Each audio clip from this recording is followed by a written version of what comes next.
Hello everyone. This is your friend from Naruto Audio Fanfics, and we are back once again with a brand new fanfic. Which is what if Naruto Uzumaki was reborn in flames at the Valley of the End and awakened the power of the Phoenix Naruto times Kurenai times Anko times Tamari, Part 1. If you enjoy this story, don't forget to hit the like button, thumbs up. And subscribe to the channel for more amazing Naruto fanfics like this. So without wasting any more time, let's start today's fanfic. I guess I could start this story out talking about the abuse I suffered or the pain and heartache I have felt or something like that.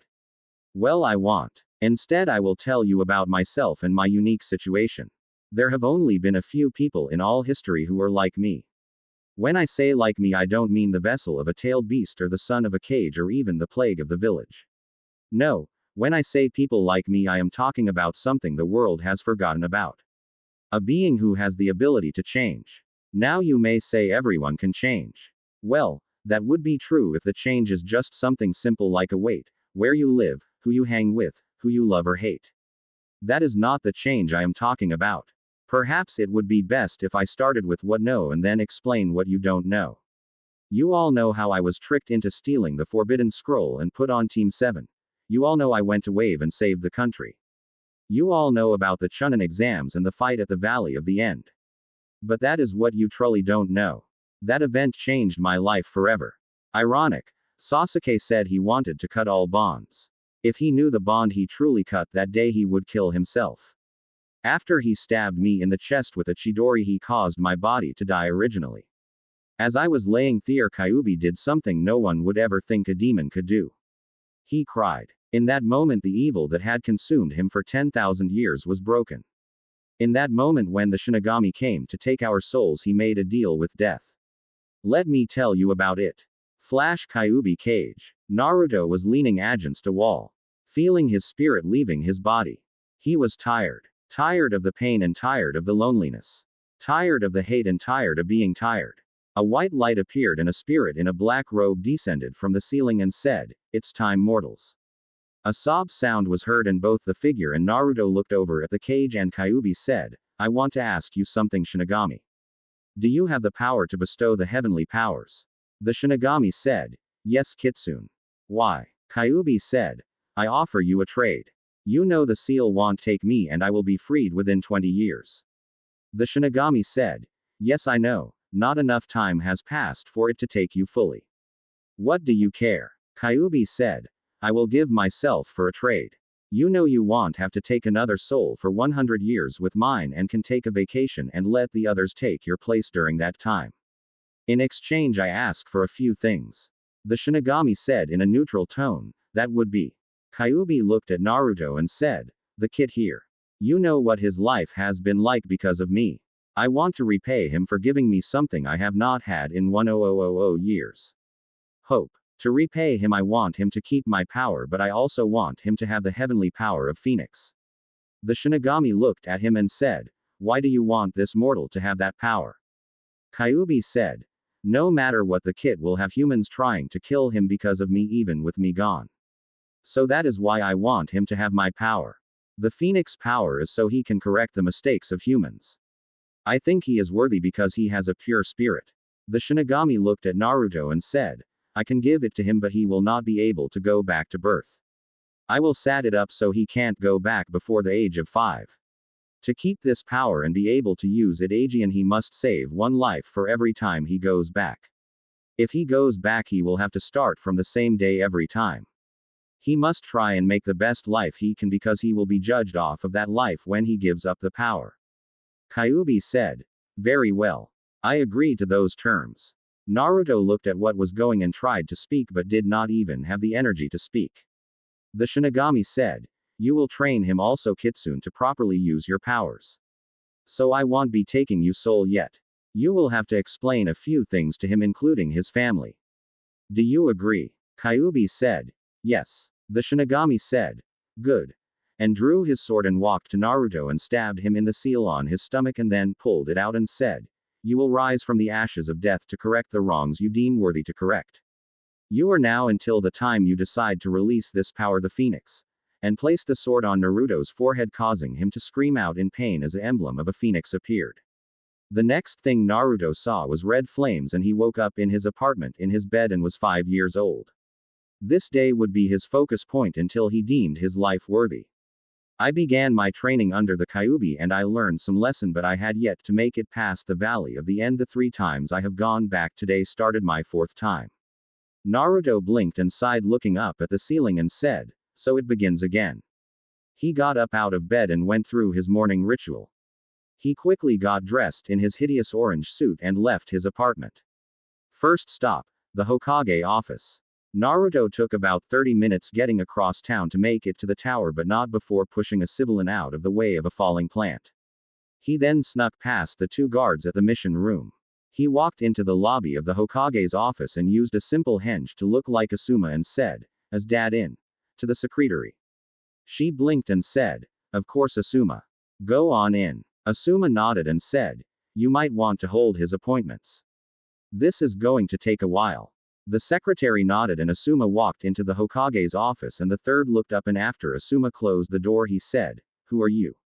Asuma chuckled and said, "It's good to see you, Aegean old man," dropping the henge and showing a 5-year-old Naruto. The third blinked and said, "Naruto, what?" He stopped as Naruto held up his hand. Naruto said, "We need to talk, and if the council knew I was in here right now, Danzo would have his root member spy. That's why I hanged into your son."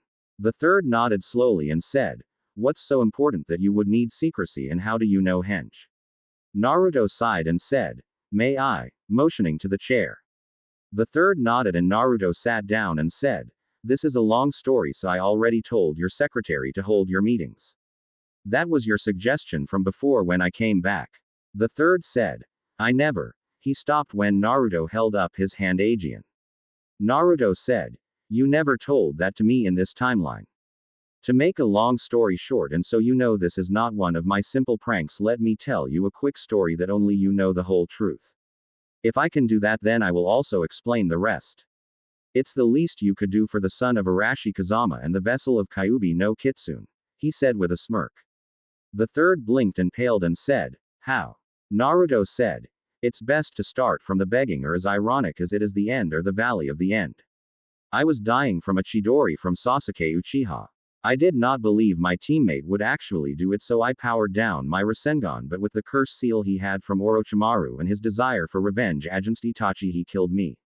The Shinigami came to take my soul away, but Kyuubi made a deal with the death god. Since he would be free after 20 years because we had not merged enough, he offered his soul freely if the Shinigami would do 2 things. One, give me all of Kyuubi's powers, and the second was give me the heavenly power of the Phoenix. With that power, when I die, as long as I save one person in my life, I can go back Aegean to this day and start over. This is my 4th time. The first time Danzo killed me, the second time Orochimaru killed me. This last time Itachi killed me, and so here I am Aegean. I have all my knowledge from the future, but it won't matter that much as I change events. Even if you kill me now without believing me, I will start over Aegean in a few minutes, because on my way here I already saved the life of one person, so I am guaranteed another chance, and the next time I won't trust you." The third said, "So why do you need to see me then?" Naruto said, "My body is that of a 5-year-old. Even with Kyuubi already changing it to make it stronger, it won't matter with what's to come." The third said, "I thought you said the hand Aegean." Naruto said, "I told you that the Kyuubi made the deal. The Shinigami said I would need guidance to use Kyuubi's power and also to explain things to me, so he is keeping me and Kyuubi together for now. Kyuubi is training me to use his chakra and also to alter my own body, so when he's not with me I can do it myself. And don't worry, I am not altering to be a demon or anything like that. It's just my healing ability, heightened senses, my bloodline and physical conditioning." The third looked at Naruto and said, "Bloodline?" Naruto said, "Oh, that's right, you don't know. Well, you will get a kicker out of this. I did when Bakken told me. Do you know grandmother and grandfather are?" The third said, "Actually, no, I don't. Arashi never trusted me with knowing who his wife was, and as far as I know, he was an orphan." Naruto said, "He was in an orphanage, but not because of his parents died.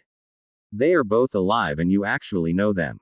You watched them grow up, and Granny never told you she was pregnant because she was afraid to disappointing you. Being her sensei and all. Naruto smirked as the wheels moved in the third's head and he paled. Naruto said, she really should quit drinking and gambling.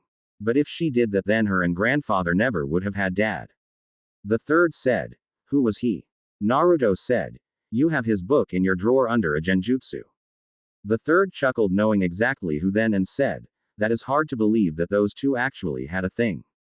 Naruto said, from what I was told when I found out, she was 15 at the time and you had sent them on missions together after her brother died. They got drunk. She made a bet and you can guess the rest. The third said, so what do you plan to do if with this info you have? Naruto said, certain events have to happen and can't be stopped. No matter how much I wish they could. The third said, and they are. Naruto said, sorry. I told you before and they blowed up in mine and your faces, so we won't do that again. I have actually told you too much, but since you will be dead when those events happen, I can feel a little safe. As for now, only I will know what is supposed to happen. I would like to tell you everything, but if you intervene in the events are moved to soon, then Danzo and the council will have the leverage they need to remove you and kill me.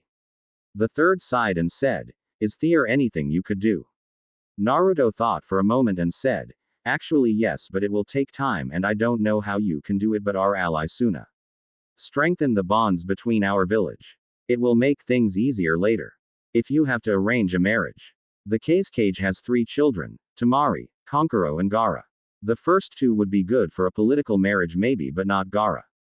The third said, why not Gaara? Naruto said, he is a vessel also. The third paled and said, I was not aware of that. Naruto said, I had it bad but he has it worst. The Cage actually brags about Gaara because he is Suna's secret weapon, so his seal is screwed up. The third said, why then do you want to have us ally with them? Naruto said, after his death things get better between us. If things are good then already, then some things might change. The third said, I don't understand, but I will trust you for now. So what do you plan? Naruto said, I need to train my body and learn more skills. Even with what I know, I won't be ready for what is to come with my current knowledge. The third said, what is it you need then? Naruto thought and said, my chakra affinity is wind.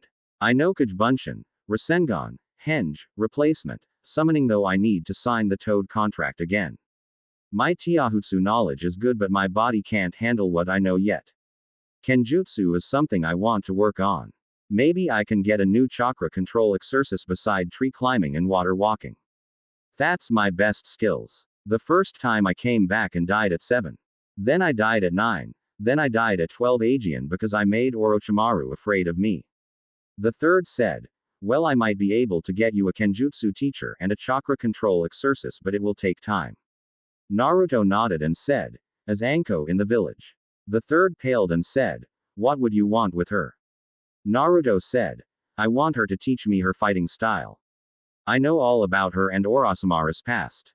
The third said, she is, but I can't promise she will teach you. Naruto said, leave that to me.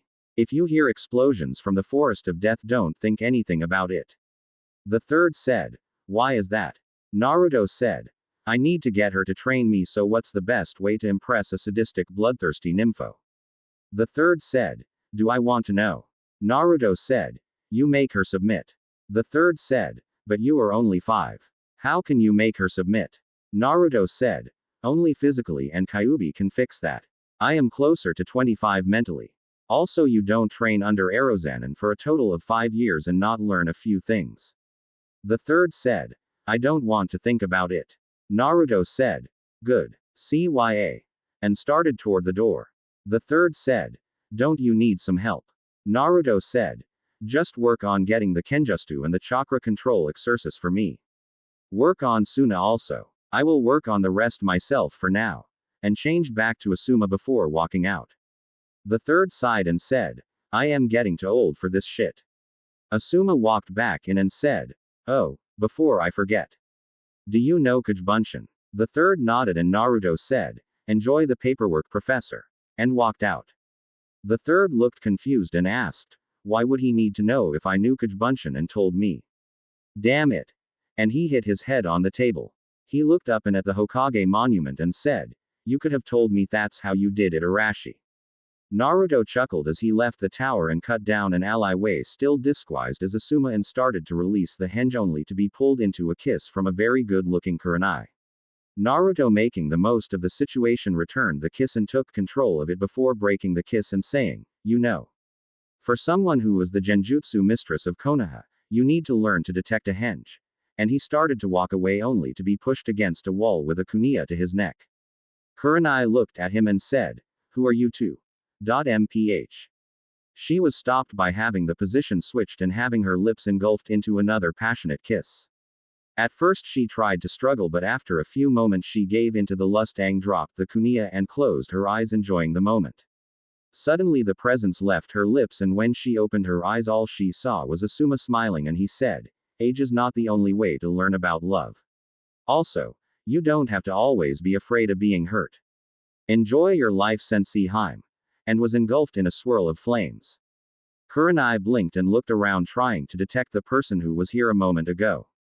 Not detecting him anywhere, she fixed herself and went to grab her kunia but saw it was gone, so she left the alleyway thinking about who and what that was.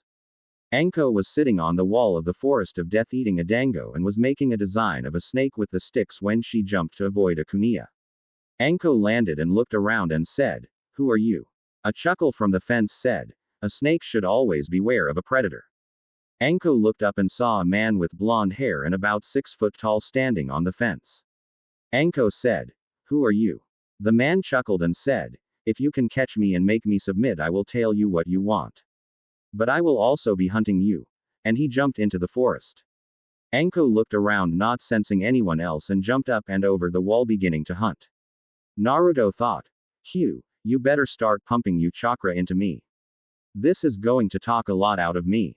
Kyuubi said, "What do you think I have been doing since we got back, Kit?" Naruto thought, "How come your voice is not all heavy and the demonic anymore?"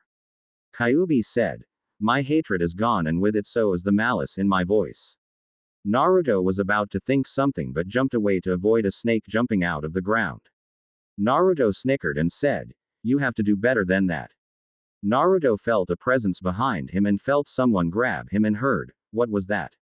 Naruto smiled and said, "Boom," and exploded, sending Anko into the air, only for 2 more of the guys that attacked her to appear and kick her into each other like a pinball. Anko sent out a snake from her sleeve and destroyed one and turned to the other only to see her summon go up in a puff of smoke. The guy in front of her said, "A snake should avoid a fox."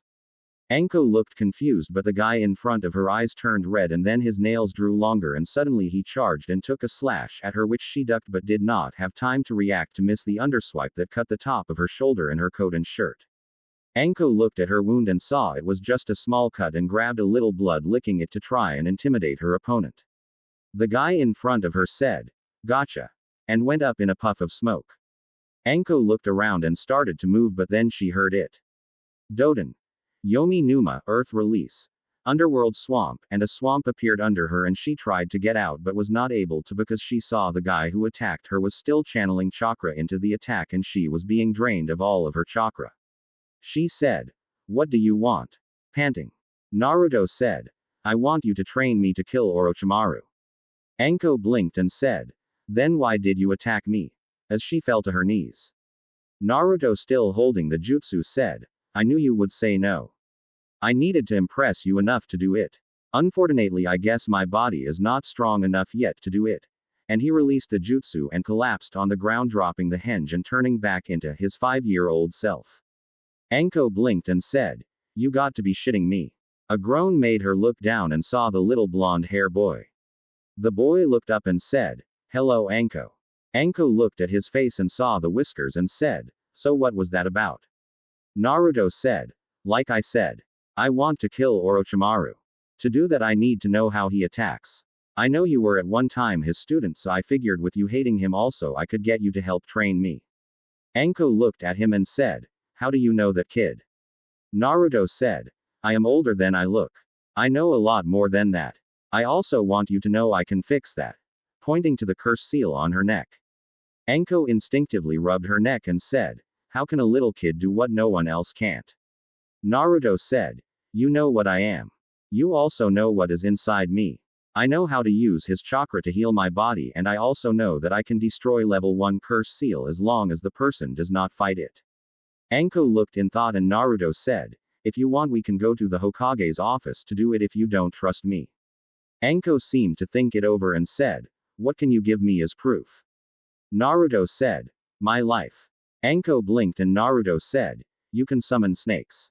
The asp can kill me if you attack my heart. Anko blinked and said, why do you want to kill Orochimaru so much? Naruto said, he plans to destroy the leaf. When he comes I plan to kill him. Anko seemed to think and said, how do you know what he is planning to do? Naruto said, I know a lot more than I should. My life made it where I had to. How old would you say I am? Anko said, I know you're 5 years old.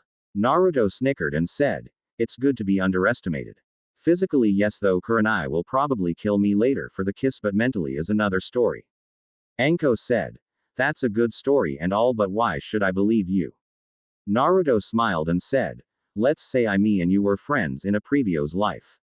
Close friends that tell each other secrets about certain tattoos. Anko paled for a moment and said, that's a good one kid. Naruto said, hey it's not my fault you wanted to impress the guy you were in love with and had a tattoo of a viper put there. Too bad he's gay. It was really well done. Anko looked pissed and said, give me one reason I should not kill you right now. I don't even know how you know about that. Naruto said, like I said, I know more than I should. I got 2 reasons why you should not kill me though. 1 you're turned on right now and 2, you're tired of being alone. Hiding behind that mask and never truly opening up around someone. Afraid to be hurt Aegean. Anko looked at Naruto and said, what was that about Kurenai a moment ago? Naruto stood up and walked over to Anko and said, oh nothing much. She thought I was someone else and kissed me and I did this. And grabbed her hanging back into his tall blonde henge before engulfing her lips in a passionate kiss pressing her against the tree she was by and holding her there as he broke the kiss and jumped back and said, see you at the Hokage office. Before disappearing in a swirl of flames. The third was reading his book while he had 2 Cage Bun shins doing his paperwork when a swirl of flames appeared in his office. At first he thought he might be getting attacked until he saw Naruto. He blinked and Naruto held up his hand and started removing a finger starting with 5. When he got to the last one a swirl of leaves appeared and Anko stood there looking like she was about to kill. The third said, I take it you found Anko. Naruto said, yeep and I gave her an offer to remove her curse seal. Walking over to the window only to duck under a kunai that was thrown at him. Naruto turned and said, it was just 1 kiss. Anko said, I am going to skin you alive. And charged him only for him to duck under her swipe and grab her from behind bending her backwards so she was level with his true height and kiss her Aegean on the lips. She fought back for a moment before giving in and returning the kiss for a second before she opened her eyes wide and breaking the kiss as he stood her up. The reason she opened her eyes wide was cause he put his tongue in her mouth. The third sweat dropped and giggled at the same time. Naruto after standing her up walked over to a chair and said, so, do you want that seal removed or not? Anko looked at him trying to decide to kill him or let him try and then kill him. Naruto said in an impatient, just show me the damn seal already.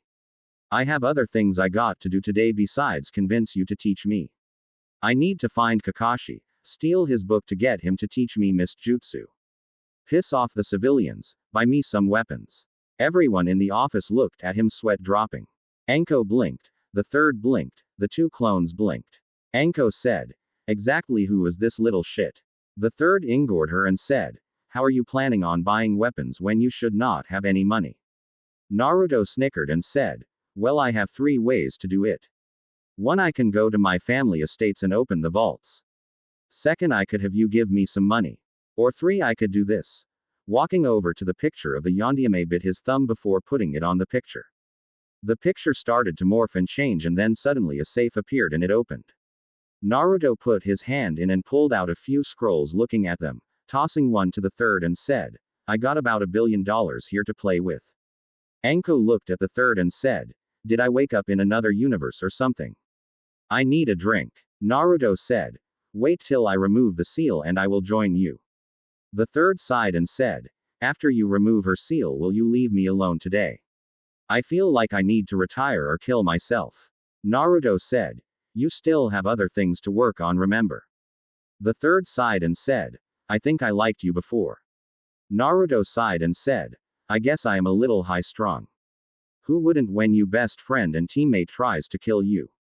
A man you try to stop from killing his family kills you. A man you respected as a grandfather being held down while his replacement kills you, and then the man who first ruined your life kills you for trying to save the friend that would later kill you. I am tired, old man. As he walks over and sits on the window sill looking at the Hokage mountain. Anko looked over at the third and he mouthed later. He looks at Naruto and said, try telling us about it and maybe we can help. Naruto sighs and said, I already told you about the deal Kyuubi made with the Shinigami. When I came back the first time I tried to do it by myself. I thought if I could stop Itachi from killing the Uchiha clan, his brother would not get in the head and betray the village after Orochimaru offers him power. I learned then that I was not strong enough to stop him. The next time I came back I told you what happened and you tried to help me stop the Uchiha massacre. The council used it as leverage to have you removed and I tried to stop them, saying it was not your fault. Danzo had his root members hold you down while he stabbed me through the heart. I came back Aegean and this time you had Jiraiya take me to train away from the village. We met Tsunade and she did a blood test when I got hurt. It was that blood test that showed we were related and how it came about. I returned for team placement and was placed on the same team again so I could save Sasuke when the time came. I also befriended Anko and Kurenai when it was shown Kakashi was playing favorites. It was then Anko and I started to date. Anko talked Kurenai into having fun with us because her and Asuma were having trouble. He. I have a habit of breaking the odds. I learned Rasengan in a month. I could turn the demon of the mist Zabuza into an ally. I can save a country. I could break the curse of Kyuubi's spirit. I could be with two women at the same time and make both happy, but I could not defend myself against S-class criminals. Naruto had tears in his eyes. He was still looking at the monument and said, I don't know how Dad did it. To save a village by sacrificing his son. I guess that's the difference between us, Dad. You were willing to give everything to do it. Somehow I must do the same. I wish you were here to guide me, Dad. Starting over sucks, but dying knowing you failed is even worse. The third said, Naruto, what is it you hope to do? Naruto sighed and said, my first life all I wanted was to be Hokage. To show the village I was not the demon they thought I was. For 12 years I did not know why they hated me. It took 12 years, but I finally started making friends. It was one of the first I thought of as a friend that was my downfall. I thought if I could save him then I would not have to lose my friends Aegean and fail them. I then tried another way to save him by taking out the source of his betrayal, Orochimaru. I don't know what to say or do anymore, old man. I figured since I remember everything I learn I can get strong enough to stop him. Not to mention that damn group Itachi goes with 9S class criminals after me, so I need to be strong enough to stop them also. The third sat quiet for a moment and Anko said, why do you care for this friend of yours so much anyways? Naruto said, even though he acted like he hated me and called me an idiot and made fun of me all the time. Had the attention of everyone, he was also the first beside the old man here who actually accepted me somewhat. Anko said, so you want to save him for accepting you but he treated you like shit. Perhaps you are an idiot. If I was able to do what you claim you could I would learn everything I could and then I would start over and show all the idiots that you are actually better than them, but hey, that's just me. Naruto looked at her and said, perhaps you're right. What do you think, old man? The third thought for a moment and said, is there a limit to how many times you can come back? Naruto said, as long as I save one life each time, no, unless I give up this power. Why? The third was silent for a moment and said, how strong would you need to be to take out Orochimaru and those S-class criminals? Naruto thought for a moment and said, Orochimaru when he was with them was the weakest and he killed 2 Kages in less than a month. I would need to be stronger than a Kage. Anko said, what about with your demon chakra you used when fighting me? Naruto said, it's a double-edged sword. By the time I would have to fight Orochimaru I would only be able to use at most 3 tails worth of power. If he uses the damn 5-star seal on me that option is useless, Aegean. The third said, I have a plan that could work but it would take a lot of time. Fortunately that is something you have a lot of, Naruto. I agree. There are events that must happen. The Uchiha clan is one of them, so don't even worry about that. Also, you must choose wisely who you tell. Instead of doing it like you did today when you come to me, I want you to repeat this saying. Ready? Naruto nodded and the third said, a monkey will climb higher to avoid a snake. Even with a frog and a snail's help, he may not climb fast enough. A fox can kill the snake, but only with the strength of a snail, the agility of a frog, and the wisdom of a monkey. Naruto thought for a moment and said, I get that one. Using the summons as a reference. What is your plan, old man? The third thought for a moment and said, your plan for Suna is a good one, but that is a bonus. Getting stronger would be wise, and to be Kage level you would have to be trained in everything. It could take a long time to do this. Do you understand this, Naruto? Naruto nodded and said, so get stronger and strengthen the bonds between us and Suna. What else? The third thought for a moment and looked at Anko said, well, as luck would have it, you also will have the dream of every man. Anko narrowed her eyes and said, what do you mean? The third chuckled and said, when you plan to make your move, you will need to work on restoring your clan Kazama. Anko blinked and said, Kazama, as in? Naruto said, yes, Arashi Kazama the Yondaime was my father. Anko said, I thought you were losing your mind, kid. Naruto sighed and said, so get multiple wives. What else? The third thought for a moment and said, since you said the 5-star seal, you must have had some run-in with it, so you need to learn sealing, kenjutsu, ninjutsu, tiahutsu, genjutsu, strategy, stealth, medical jutsu, as well as other aspects of your life. You must learn to be a ladies' man. Learn about each of the women you want to marry. Also, you will need to leave this village and go to others to learn their village secrets. Find out who is Orochimaru's allies and also anything you can about them as well. Naruto said, anywhere you think I should start first. The third thought and said, what is your worst? Naruto snickered and said, genjutsu. The third thought and said, okay, good place to start. Naruto said, when do we begin? Anko said, what have we done? Naruto woke up in his bed and looked at the roof and said, I really hate those tiles, as he got ready for the day, heading for the Hokage tower. On his way, he shoved a guy out of the way and quickly walked into the office, not even hanging. A couple of guards tried to stop him along with the secretary. Not a good idea. Naruto placed a genjutsu on all three, making them think they were in one of Jiraiya fantasies. When Naruto walked in, the third looked up and said, Naruto, what can I do for you today? With a smile on his face. Naruto walked over and sat down, putting his feet on the desk, and said, I have something to say and then we can talk. A monkey will climb higher to avoid a snake. Even with a frog and a snail's help, he may not climb fast enough. A fox can kill the snake, but only with the strength of a snail, the agility of a frog, and the wisdom of a monkey. The third blinked and said, who are you? Naruto looked at the ceiling and said, Naruto Kazama. The third sat back in his seat and said, so tell me, Naruto, what's going on? Naruto said, it's time to start action. I have lived more lifetimes than I care to count.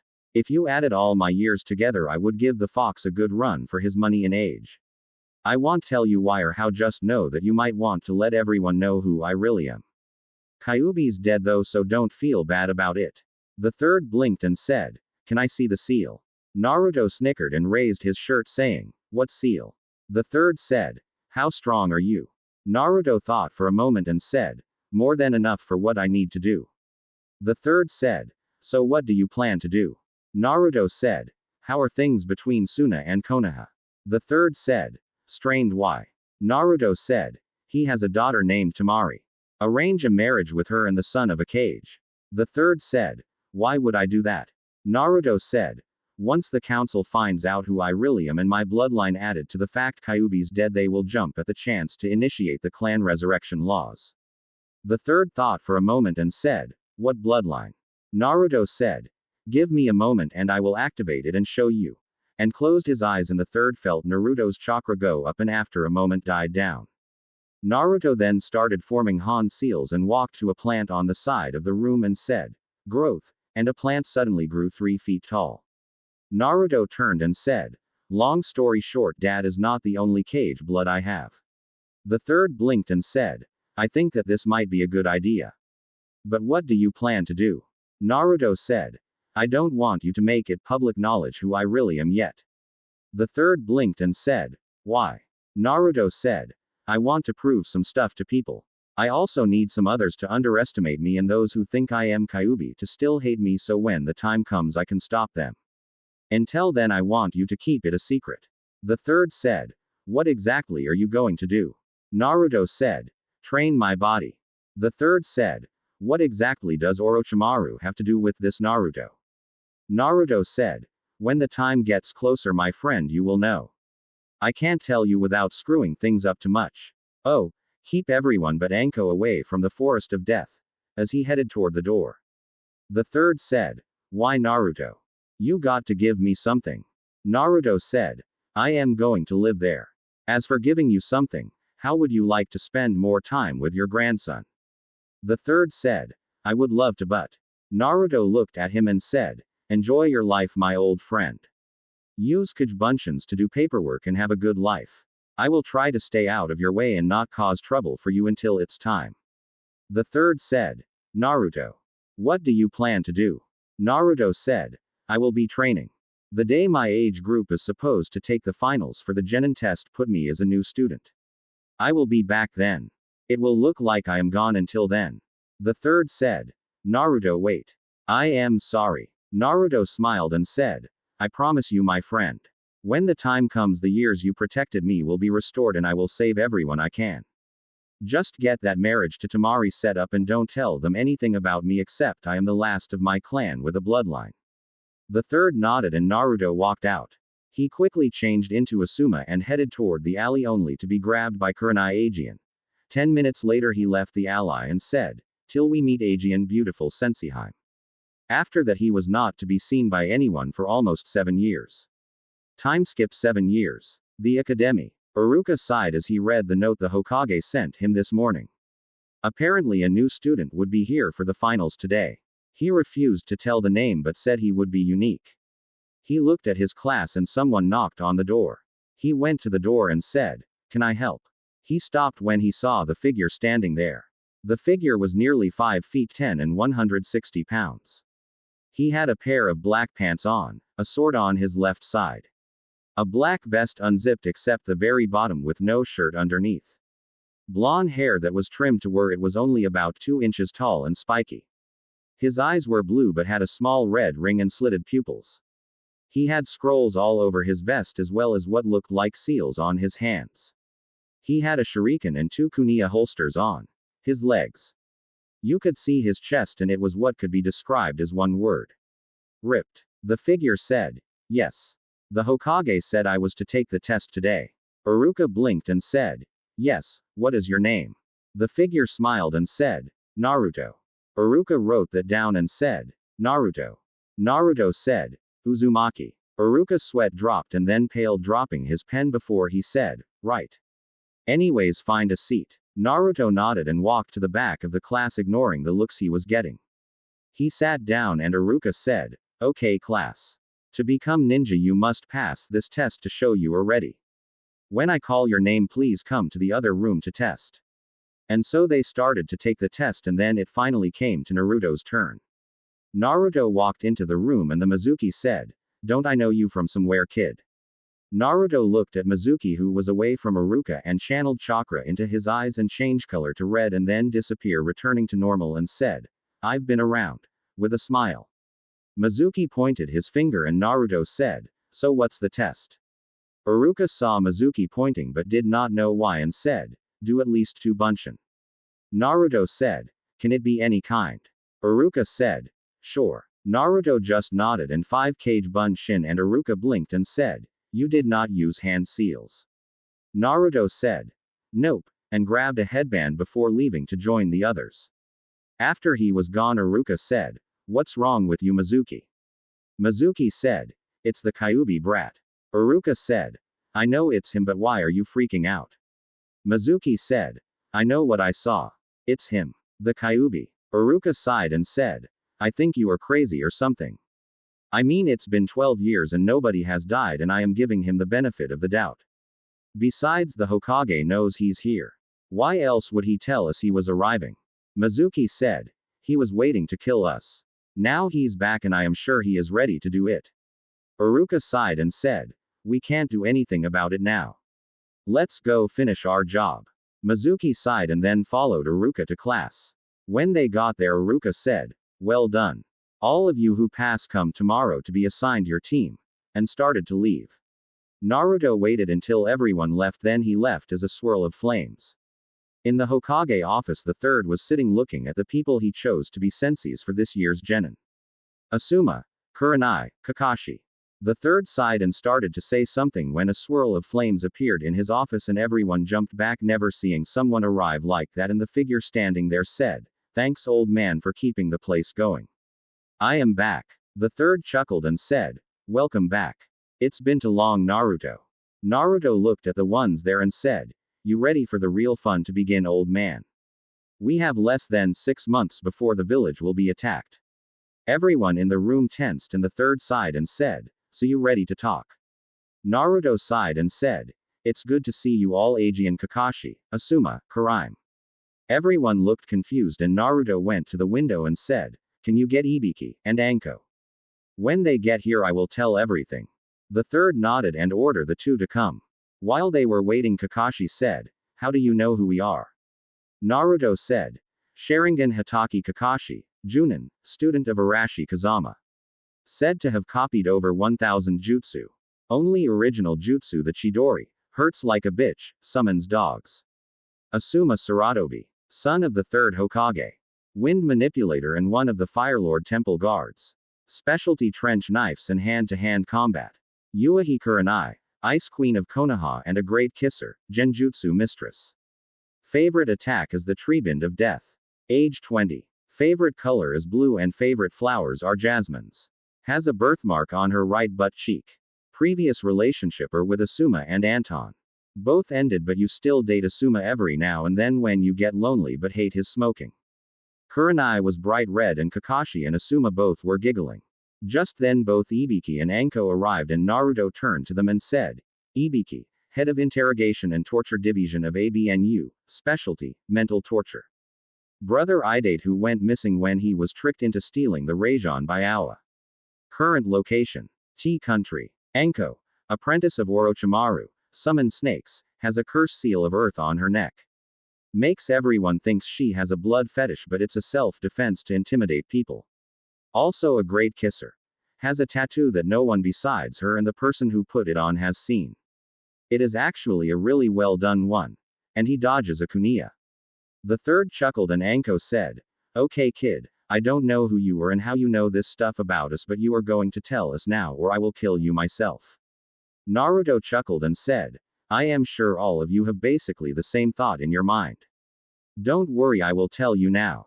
Old man, this is for only those in this room, got it? The third nodded and said, as some of you might be able to guess by the marks on my face, I am Naruto Uzumaki, but actually that's not right, is it, old man? The third sighed and said, no.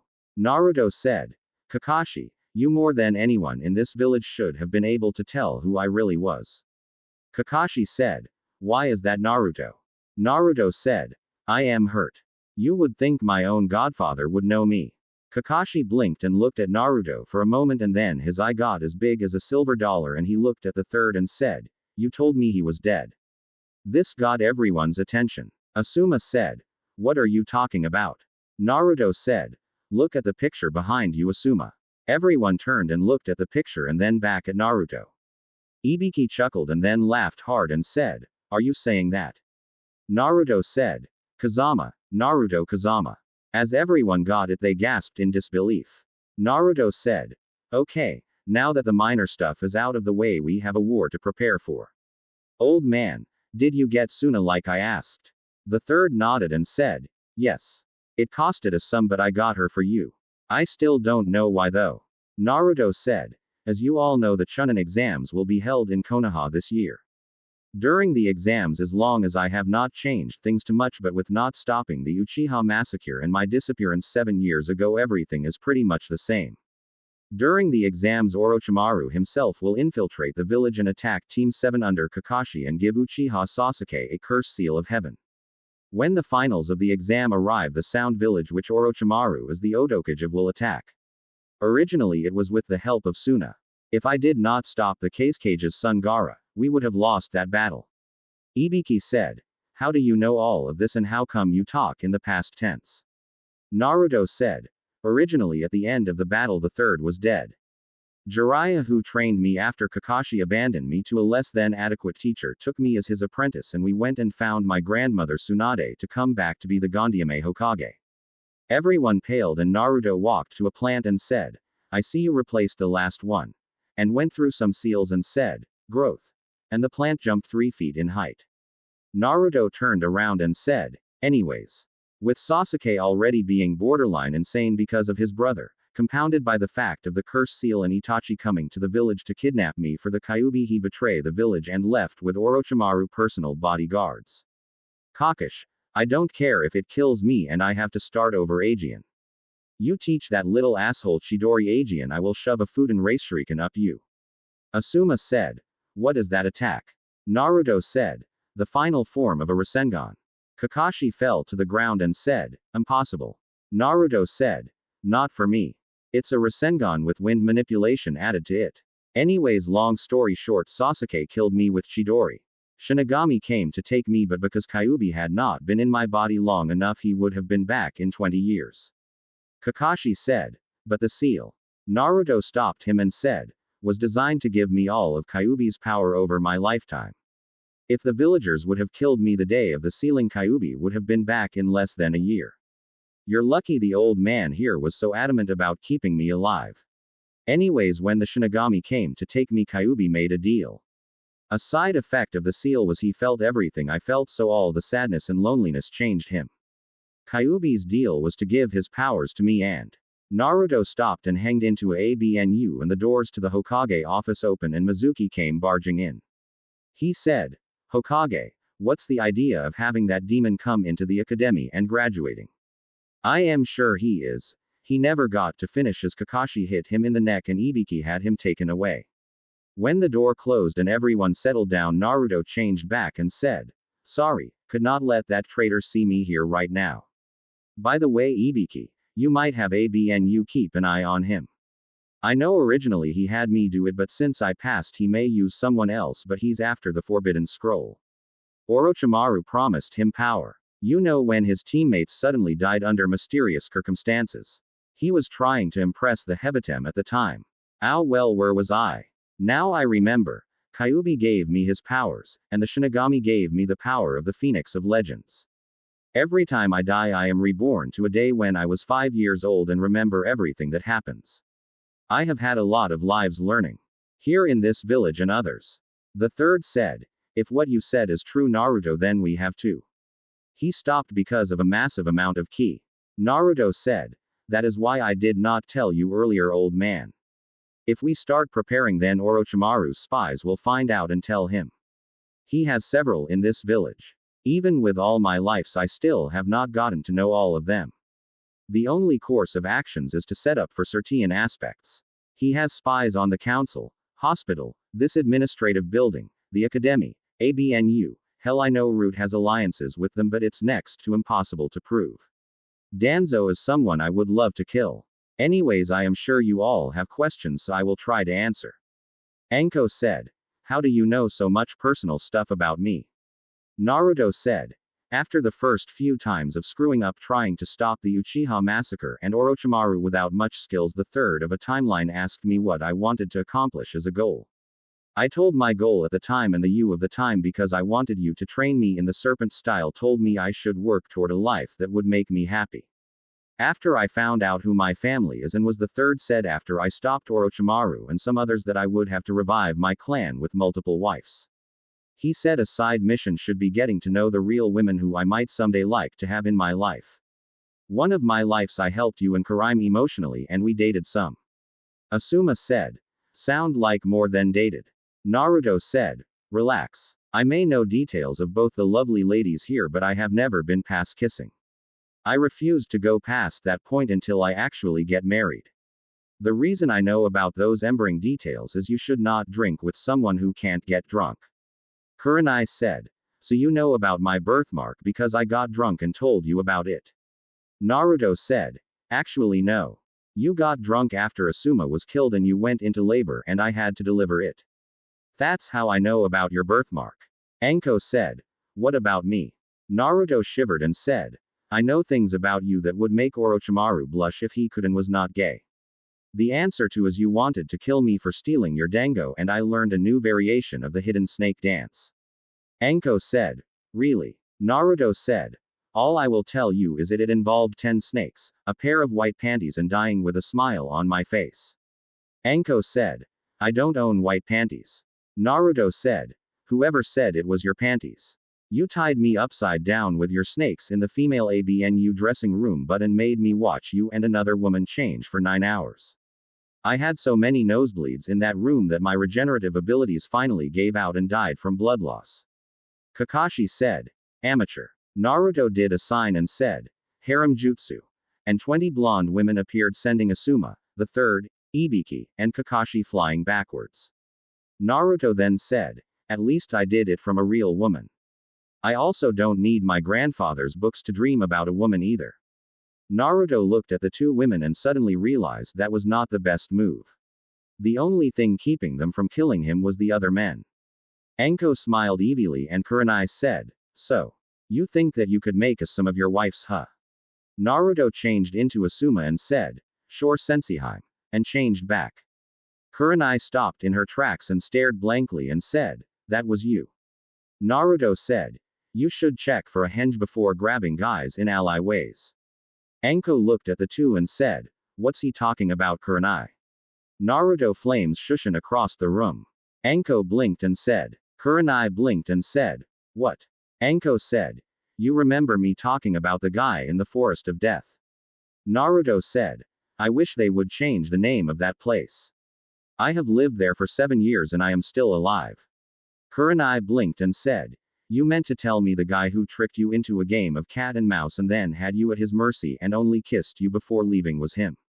Naruto smiled and said. I learned to make the women I care and respect happy. A groan from Ibiki alerted them to all the guys waking up.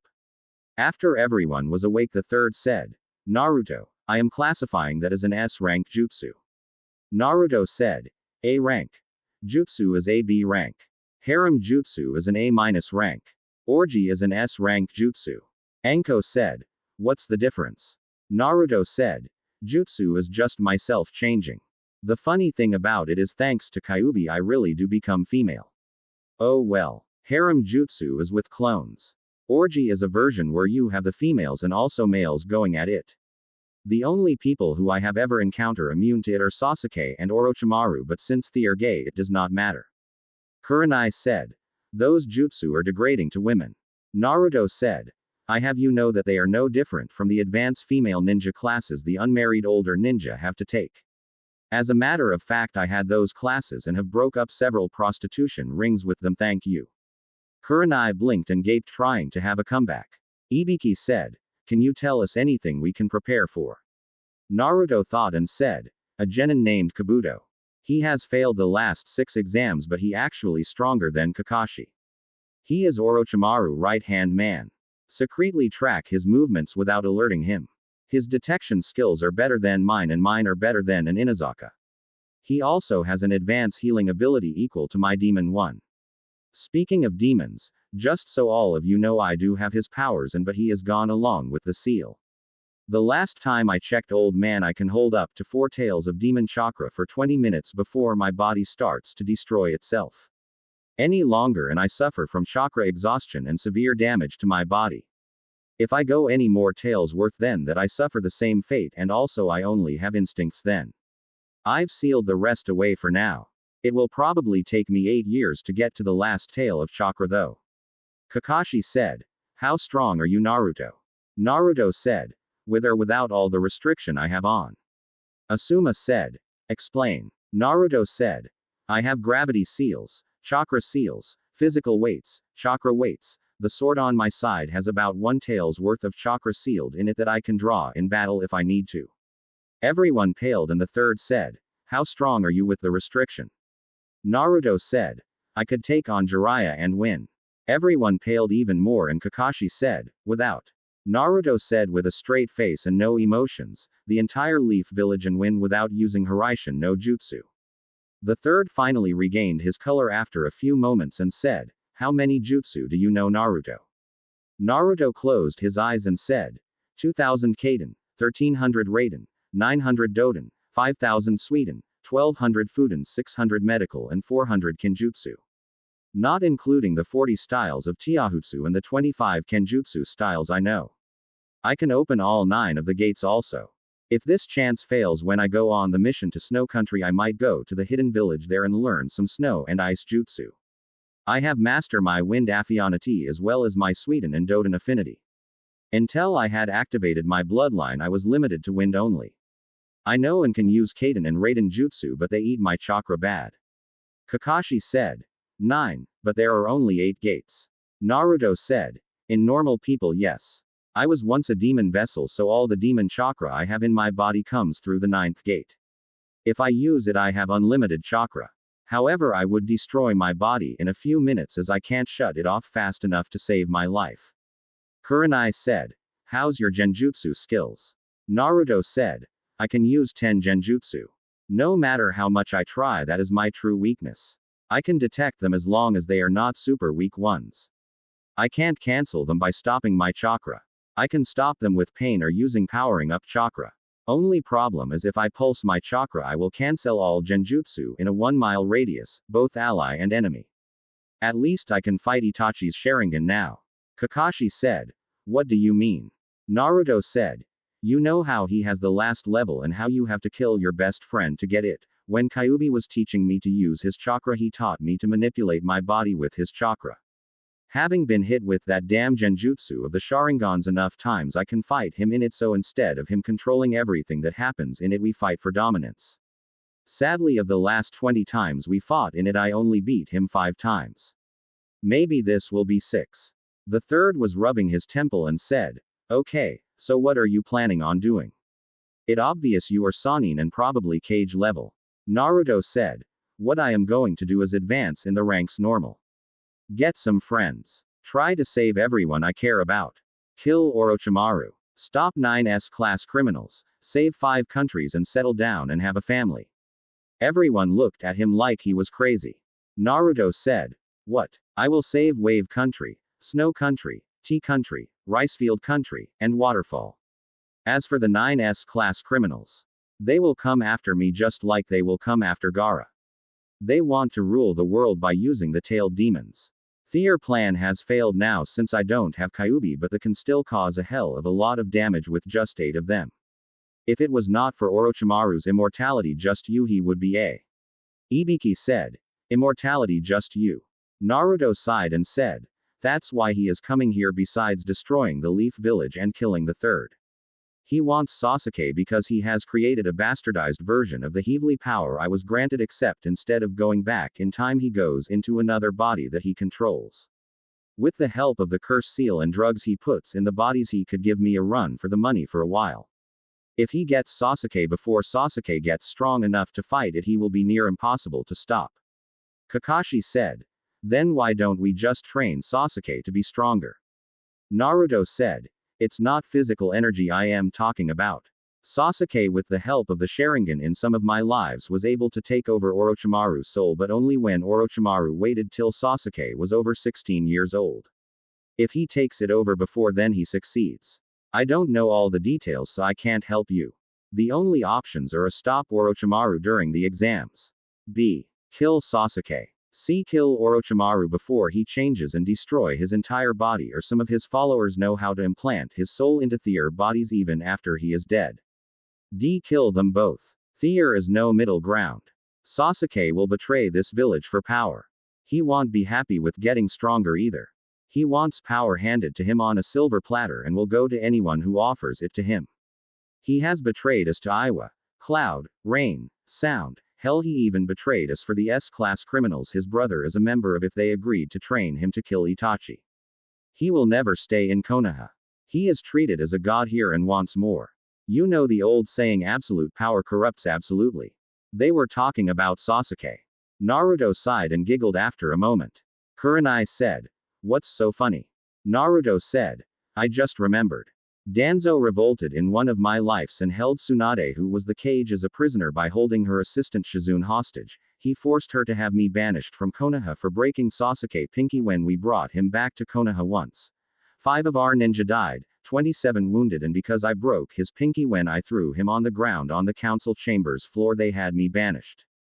Ironic. I wonder how much those assholes are going to ruin this life. Anko said. Sounds like you got everything planned out. What's with the Suna thing? Naruto sighed and said. Like I told you originally, Suna joined Sound in attacking us. Suna did not know about me and Jiraiya teaching me to summon Gambunta and the power of Kyuubi. If they had, they would have had Gaara kill me quickly. Ibiki said. You mentioned him a lot. Exactly who was he? Naruto said. A living weapon, or at least that's what his father wanted when he did it. The third said. What are you talking about, Naruto? Naruto said. You all know how I was used for honorable reasons to save the village, right? Gaara was not as lucky. One of the council somehow got an urn that had the soul of a crazy monk and the one-tailed sand demon Shukaku sealed in it. The cage had the demon and monk sealed into Gaara while he was still in his mother's womb. When she gave birth to Gaara, it killed her. Unlike me, who was somewhat hidden from the kids here. The cage had made it common knowledge what Gaara was. The Sand's personal weapon. Sadly, living nearly 12 years with maybe a day of sleep in your life does not make you a good person. His mission was to kill Sasuke and then destroy the leaf when they attacked. Sasuke wounded him with the Chidori, but all it really did was piss him off. I was able to beat him outside of the village, but Sasuke was given credit. Who wants to see the plague of the village as a hero?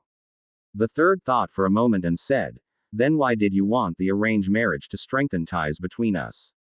Naruto said, Orochimaru will kill the cage. One way or another and impersonate him here during the finals. It's too much of a convenience to be by you during the attack. After everything calms down and Gaara losing to me, he becomes the new cage of the Sand. I am one of the only people he would ever trust after that. Temari is his older sister and she is one of 3 people he cares truly about. Kankuro, his brother, and me are the others. I plan to fix Gaara's seal when I see him to get rid of Shukaku influence on him. That will make him more friendly with me, and with Temari being engaged to me, he will respect the leaf since I am from the leaf. Temari is also a nice woman, and the only people who would date her are either trying to suck up to Gaara or just want to use her. I actually care for her and want to see her happy. The only other guy to ever be halfway decent to her in all of my lives was Shikamaru, but they have a love-hate relationship, and after she got pregnant he left her. I would not do that to her, so that's why I was willing to do this. I would have tried it even without the politics. Everyone seemed to accept his answer, and the third said, so what do you want to do? Naruto said, team placements are the same always as they would have been. Kakashi has Sasuke, Sakura, and me. Kurenai has Kiba, Shino, and Hinata. Oh, and Karaime. Hinata is a fragile egg. You will try to baby her, but actually letting Anko train her a little will bring her out of her shell. Just a thought. The last team will be the next Inoshikacho group under Asuma. If you can work with your teams on speed and endurance to prepare them for the war. That and chakra would be all the training I suggest to help them be stronger. The rest is up to you. As far a mission, I only really know about Team 7's mission under Kakashi. Give us whatever you feel like, old man, until a C rank mission to wave comes in. When it does, I request that mission. I might be able to get us 2 strong ninja to help. The third said, and who would these 2 be? Naruto smiled and said, the demon of the mist Zabuza and his assistant Haku, who also has a bloodline. The third said, I agree to the mission, but I won't agree to the missing nin until I speak to them. I will give them free leave though. Naruto said, that's all I ask. Before I forget, don't call me Kazama in public. I don't want the wrong people to know until it's time. Right now word should be spreading around town the demon is back. It really won't affect me much. One of the genjutsu I know allows me to do my shopping and stuff. Also, I will not show my true skills, Kakashi. I will use simple henge, replacement, cage bunshin since I can't do regular bunshins, tree climbing and water walking. Well, it's getting late and I have a novel to finish reading, so I need to head home. Kakashi said. Naruto, wait. Where do you live? Naruto smiled and said, oh, the Forest of Death. I built me a home there. The only ones who actually go there without being ordered are Anko and the old man. CYA. And disappeared in a swirl of flames. Kakashi said. He's joking, right? And what is with that shushin? The third said. Actually, no. When he came to me at the age of 5 and told me about coming back, he asked me to keep everyone but Anko out of there. He really does live there. As for the shushin, I don't know. Anko said. I just got a new hobby. Kurenai said. What's that? Anko said. He has lived there for 7 years and I only encountered him one time in all those years. I am going to find him and his home. The third said. I can help a little. I know it's not in the South Quadrant. I checked it myself looking for him after the Uchiha massacre. Anko said. I also know he's not in the East Quadrant also. That means I have 10 square miles to look for him in. Kurenai said. When you find it, let me know. I want to see it. With an evil look in her eye. Asuma leaned over and said. I have not seen that look for 7 years now since she came and asked me about calling her Senseiheim. Ibiki said. Well, I got some abnu to order around. I got the feeling I am going to have some people to have fun. I mean torture soon. As he left, Kakashi looked at the third and said. Is he really related to the Sanins? The third said. Truthfully, I don't know, but with that bloodline I say it's a good chance he's related to one of them. Kakashi nodded and said, I am going to have fun with this team. Before leaving in a swirl of leaves. Asuma said, you know when Tsunade finds out about him, if she is related to her, you're dead right. The third said, at least thanks to Naruto the last 7 years have been good. Asuma looked confused and said, what do you mean? The third chuckled and said, he told me how to do all my paperwork in a fraction of the time. Asuma said, really? How? The third said, Kajbunshin. Asuma facefaulted and after picking himself up said, that's so simple, I wonder how you never thought of that before. The third said, rub it in, why don't you? Asuma laughed and left. The third sighed and said, so what do you both want? Kurenai said, answers. The third sighed and said, I am getting too old for this shit. Very well. I will answer what I can. Both women nodded and so into the night the interrogation went. In the forest of death a Sertian blonde sneezed every few moments. The next day at the academy everyone was sitting in class waiting on Iruka to come in. Each person was doing their own thing. Some were interested in others. Most of the fangirls in class were busy looking at 2 people. Sasuke and Naruto. Sasuke because he is the last Uchiha and Naruto because he is a mystery and had the whole badass swordsman look about himself. It helped the fact that he was a badass swordsman, but no one actually knew that. Today his look is different than before. Today he had a black pants and his sword and a black vest unbuttoned with a no shirt underneath but a blue sash around his waist to cover where the seal was supposed to be. He had a black wrist guard on each hand and the seals were still on each hand. Think Vaughn from Final Fantasy XII. Sasuke was looking at Naruto from the corner of his eye every time his fangirls looked away for a second. I would go into his thoughts, but since they are a broken record I will only play them once. I must get stronger to kill him. I am an Avenger. No one is better than an Uchiha. I bet he is weak. Cute. Okay, I need to stop there. Sasuke mental thoughts on Naruto are disturbing after that. Naruto was sitting in the back of the class and was eyeing each of the rookie 9. They did not know it though. Why, you ask? He had on a pair of black pilot-style sunglasses. If you looked at his eyes all you could see was your reflection, which made his new fan club think he was looking at him. Naruto was mentally evaluating each of his friend. Shikamaru genius, lazy, family-style jutsu, weak taijutsu. Choji powerhouse, food expert, family jutsu, weak genjutsu. Ino fangirl, family jutsu, weak nin and taijutsu. Nice body, lousy kisser. Shino genius, family jutsu, weak taijutsu. Hinata bloodline, low self-esteem, family jutsu, weak ninjutsu.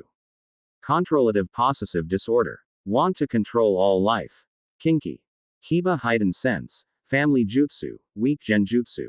Sakura fangirl, weak nin and taijutsu. Multiple personality, great medical if trained, sucks in relationship. Killed myself after I kissed her and saw her. Could not even touch her. What the hell did I ever see in her anyways? Sasuke traitor must die. Psycho, weak in Sealess Jutsu and other bloodlines. Weak genjutsu Sharingan cancels them, so if he has them on, useless. Naruto sighed and thought. May have dated those three but never slept with them, thank God. Ino wants a guy who is also, and is willing to show whole body to get a guy. Hinata wants to chain you up and control everything. She actually tried to tell me when to go to the bathroom. Sakura, it is actually a good thing she has a big forehead. If anyone would have thought to look, they would have seen the genjutsu on her body. Her never developed and puberty hit her hard elsewhere. To have a monthly twice a month. No wonder she is always in a bad mood. Mentally, if I dated any of them Aegean, I would kill myself. Enko was right about me getting to know the women I would like to maybe spend my life with. Naruto was brought out of his thoughts by Ino, who had walked over and said, "Hi, I am Ino." Naruto thought of something and said, "Ino, even though I just met you, I bet you I can tell you almost everything about you. If I can, would you do me one request?" Ino was blushing and said, "Anything." Naruto said, "You work in a flower shop, love lilacs, like Sasuke, but you also like girls, want to find a guy who would also like girls and guys, and hopes to embarrass your parents by changing you family business into a Ika store, and has the entire collection in you closet under the floorboards. Am I right on most of it?" Everyone in the class was looking at them and Ino was red with embarrassment. Naruto decided to cut her some slack and said, "If I am right on at least one thing, then I also know things about others like that. If so, I have a list for you that you should use to find a true soulmate. My request is that you go down this list and date all 5 names at least once and make it a real date. You can't say no to dating them based on age, weight, or looks, and you cannot say the name Sasuke once on them or compare the date to Sasuke. Deal? I promise you that one of these is your soulmate," holding out a list folded over. Ino looked at it and then at Naruto and then the list and then at Sasuke and said, "Deal." Grabbing the list. Naruto grabbed her arm and said, "Remember, you have to give each person a real chance. I will know if you don't, and since I can guarantee I will be on a team with Sasuke, I will tell him on you if you break your word. If you really like him, then you don't want him thinking you're a liar." And released her, making her walk over and sit down. Shikamaru said, "That was troublesome. You set her in a perfect trap and never met her before. I bet you even set her up with the biggest losers there are. It's so troublesome." Ino walked over and said in a stuttering voice, "Shikamaru, I was wondering, would you go with me tonight on a date?" Shikamaru's eyes got as big as a silver dollar and then returned to being lazy, and he looked at Naruto and said, "I would hate you, but it is too troublesome to actually think of getting revenge." "Yes, Ino, I will pick you up at 6. Sakura had her mouth hanging open and said, "Take that, Inapig, love concurs all." A vein appeared on Naruto's head and said, "Quit trying to make yourself look good, Sakura. Inner Sakura will hound you if you about not having a date later." Ino looked at Naruto wondering what he meant. Sakura was pale and sat down, leaving everyone to wonder what he was talking about. Naruto sighed and said, "Hey Kiba, do me a favor." Kiba looked at him and said, "Why should I do you a favor, and how do you know our names and so much about Ino?"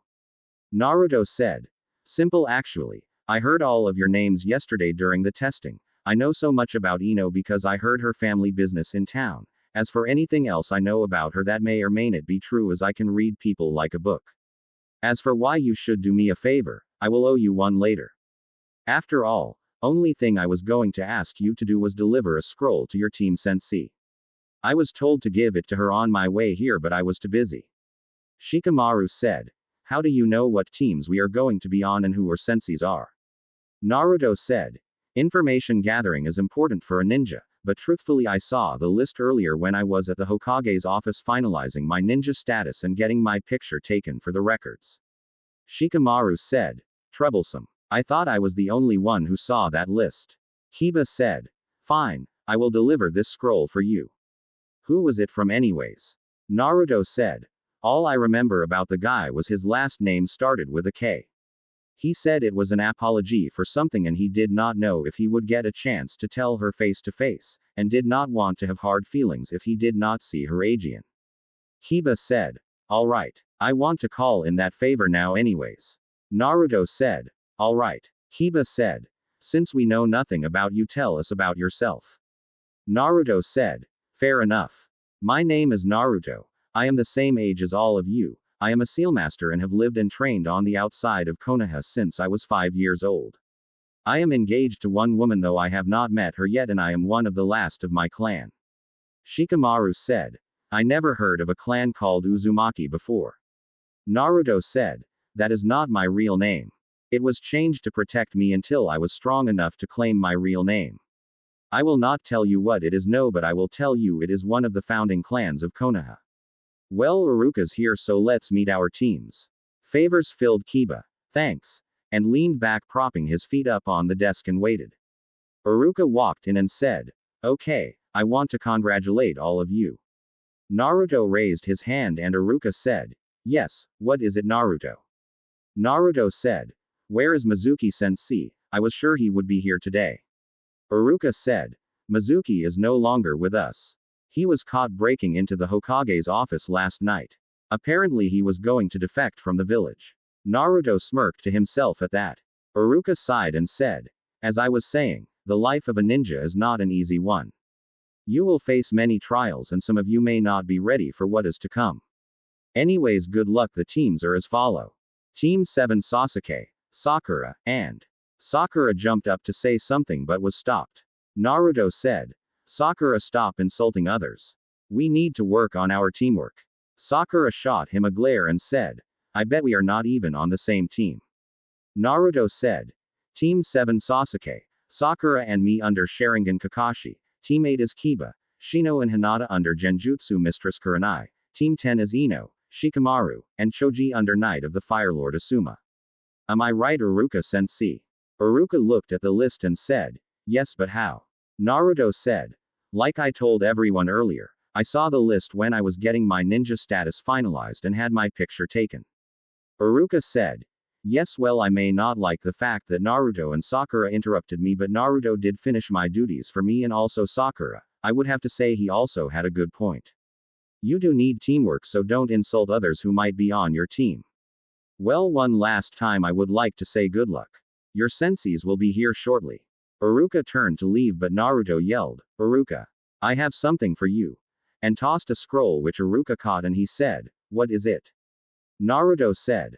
I noticed when I was walking through the village last night that you had a bunch of paperwork needing to be filled out. That's a jutsu that helps with paperwork. It has other things it can do but read the whole description and you will understand. Iruka nodded and opened it and read it with a big smile on his face and said, that will save me a lot of time on paperwork. Thanks Naruto. Where did you learn it? Naruto said. I got it from one of my father's scrolls he left me and though it takes a lot of chakra it will at least cut your paperwork time in half. Leaf ninja have to look out for one another. Right. If we did not then we would be no better than monsters and demons. After all, being kind is part of being human. Iruka paled for a second then smiled and said, I was right Naruto, you are a good person. Thanks. And walked out the room. Sasuke said. What was that jutsu you gave him? Dobi. Naruto said. I am not a dobi, I am equal in status as you and anyone else in this room. We are all leaf ninja now. All equal in ranks as genin. It does not matter what clan we are or who we are related to or what our last name is. In both battle and everyday life we need to look out for each other. We are family in that sense. As for what jutsu that is its Kajbunshin. Shikamaru said. You do know that's a Junin technique right? Naruto said.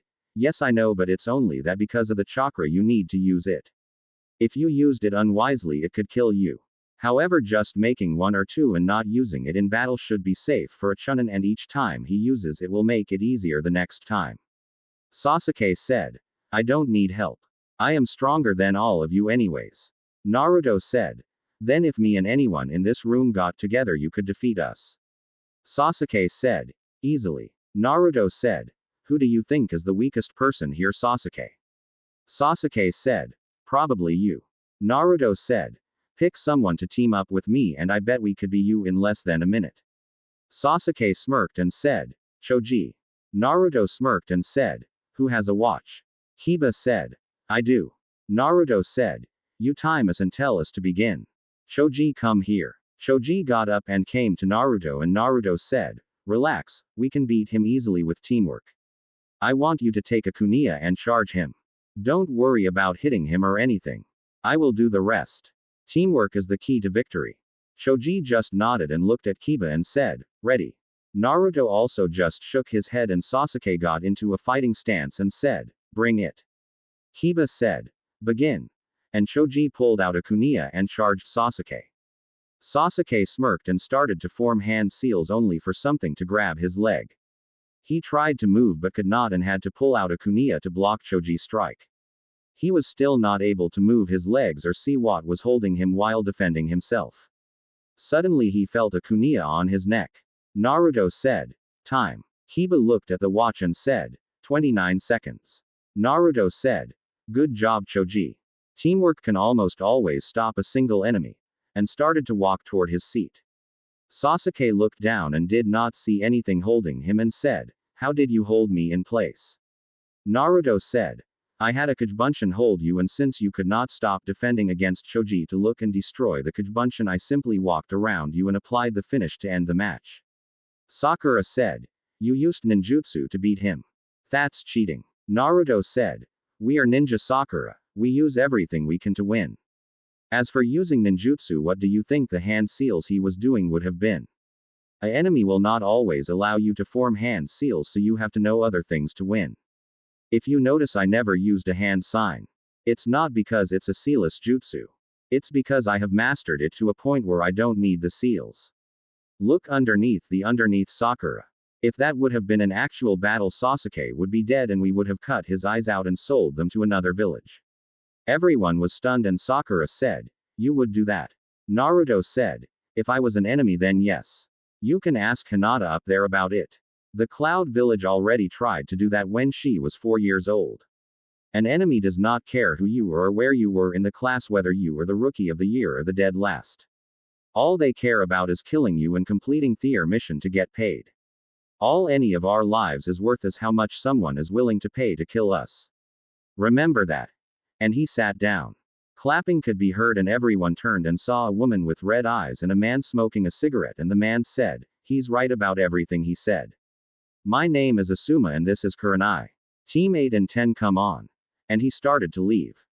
Both teams got up to leave and Naruto said, Kiba, don't forget the favor. Kiba said, I want, but we are going to have to spar sometime. Naruto said, sure, good luck. As they walked out. Finally it was only Team 7. Naruto sighed and created 10 Kagebunshin and had them start running up and down the walls.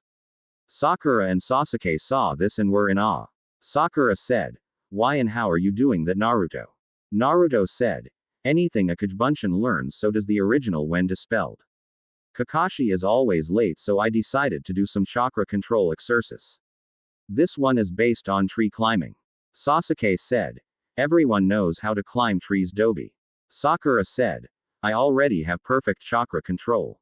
Naruto threw 2 kunais into the wall and walked up the wall and walked around the 2 kunais and started standing on them with his index finger while he was doing push-ups with his legs in an Indian style upside down.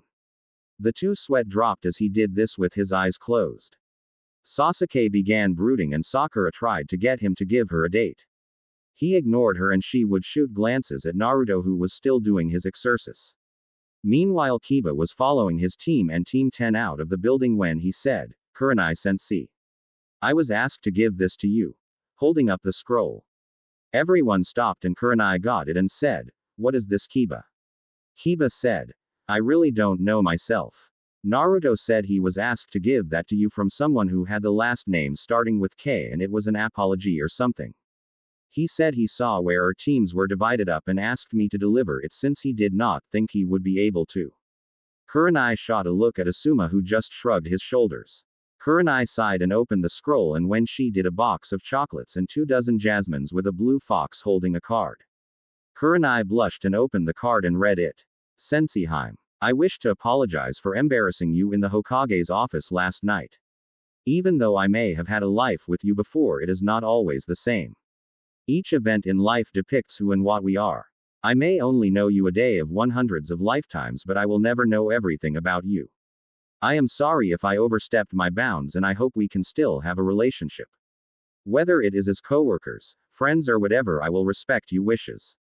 Sincerely yours, Kazama. Kurenai blushed as she read it and smelled the flowers and said, Kiba, Thank you for delivering this for me, and I will also thank Naruto when I get a chance. We have other things to worry about now. Asuma said. From your friend from last night. Kurenai nodded and said. Yes, I must thank him personally. Asuma nodded and said. Anko figure out where he lives yet? Kurenai said. You heard any explosions yet? Asuma said.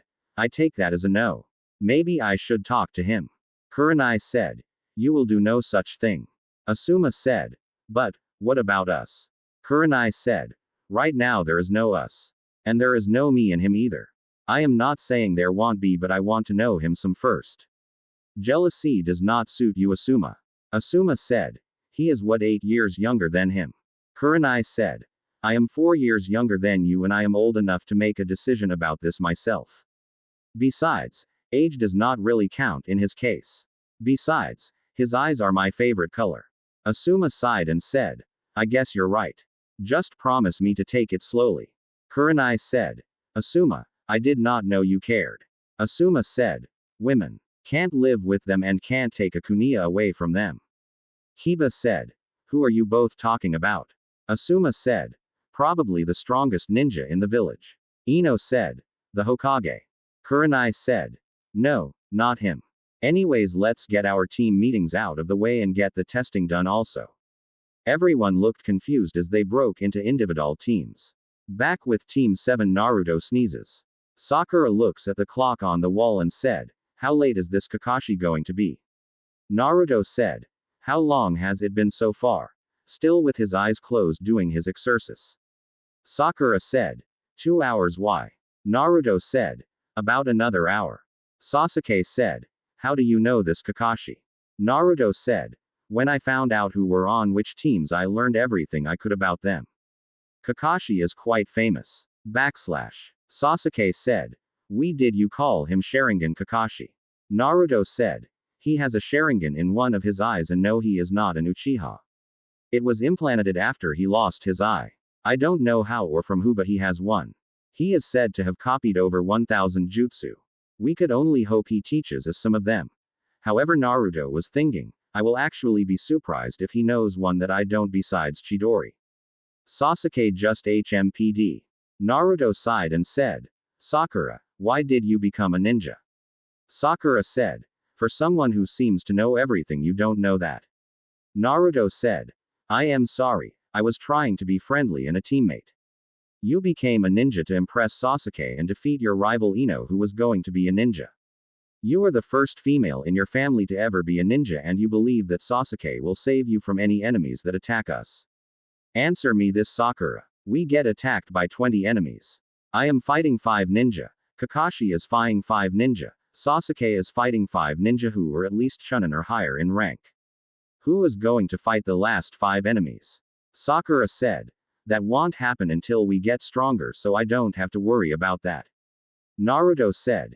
In the past 10 years, over 60 genin have died thinking the same thing, Sakura. Are you sure you want to bet your life on that belief, or would you rather take the time to actually try and improve your skills? You might even be able to show Sasuke you are stronger than he thinks you are, and then he might date you. Not showing any emotions, though he hated using a girl's lust for the traitor. Sakura sat quietly thinking what Naruto had just said. Naruto was quiet for a moment and said, what the hell? And jumped off the wall, landing on his feet and looking at the door. Both Sasuke and Sakura looked at him, and Sakura said, what? Naruto said, he's early. And just then the door opened and Kakashi walked in. Naruto said, you're not late. Kakashi smiled and Sakura said, yes he is. He's 2 hours late. Naruto looked at her and said, never mind. So what are your first impressions of us? Walking to the wall, taking out the 2 kuniyas. Kakashi smiled and said, my first impression is, I hate you. Smiling behind his mask. Kakashi said, meet on the roof. And disappeared in a swirl of leaves. Naruto disappeared in a swirl of flames, leaving Sasuke and Sakura confused. When Naruto got up there, he said, what's the deal, Kakashi? You're never early unless someone threatens you. Kakashi said, leave a cage bunch and go see the Hokage. Naruto nodded and created one and left to the Hokage office. When Naruto arrived in a swirl of flames in the Hokage office, the sight that greeted him was not what he expected. No, far from it. Naruto looked at the people there and said, "Pardon the interruption, Hokage-sama, Kazekage-sama. Kakashi-sensei said you needed my presence." The third smiled at the display of respect and said, "Yes, Naruto-san, the Kazekage has come today to discuss the arrangements of the alliance." Naruto nodded and said, "I understand, sir. What is it you need of me, sir?" Bowing at the two cages. The Kazekage said, "I have heard some interesting things about you, Naruto-san, but I was not told what I truly wanted to know, so perhaps since the third stated that only you could answer my question as the current head of your clan, even though you are yet of age, you have to distribute the info." Naruto nodded and said, "I suppose I would be honored to answer what I can without revealing clan secrets. I request that since you obviously have many questions and it will take time to answers, we drop the formalities of positions for the time being, and since I don't like to repeat myself, I also request that your 3 children who are outside in the lobby be allowed to listen in, seeing if everything goes as I believe they will have access to my clan knowledge as well." The Kazekage looked at Naruto and said, "I have no problem with dropping the formality, but I do request how you knew my 3 children were here." Naruto said, "Simple. I have enhanced senses and can detect the family trait in yourself and the 3 in the lobby." The Kazekage nodded and said, "Allow me to get them," and walked outside to the lobby, closing the door. When he was gone, Naruto said, "Quick, did you say I requested it or you requested the marriage?" The third said, "I did." Why? Naruto was about to speak when the door opened and in walked the Kazekage, followed by 2 boys and a girl. The Kazekage said, "Hokage-sama, Naruto-san, I would like to introduce my children. My eldest child Tamari, Kankuro and Gaara." Each bowing except Gaara. Naruto walked over and said, "It's a pleasure to meet you all," and kissed Tamari's hand and then shook Kankuro's, and Naruto turned to Gaara and the Kazekage, and Tamari and Kankuro tried to stop him, but Naruto surprised them all and hugged Gaara. Tamari said, "How?" Naruto said, "Shukaku can't hurt me. My bloodline stops the demon inside of him." Turning to look at the Kazekage and the SNSIBS. The Kazekage paled and said, "How do you know this and what is your bloodline?"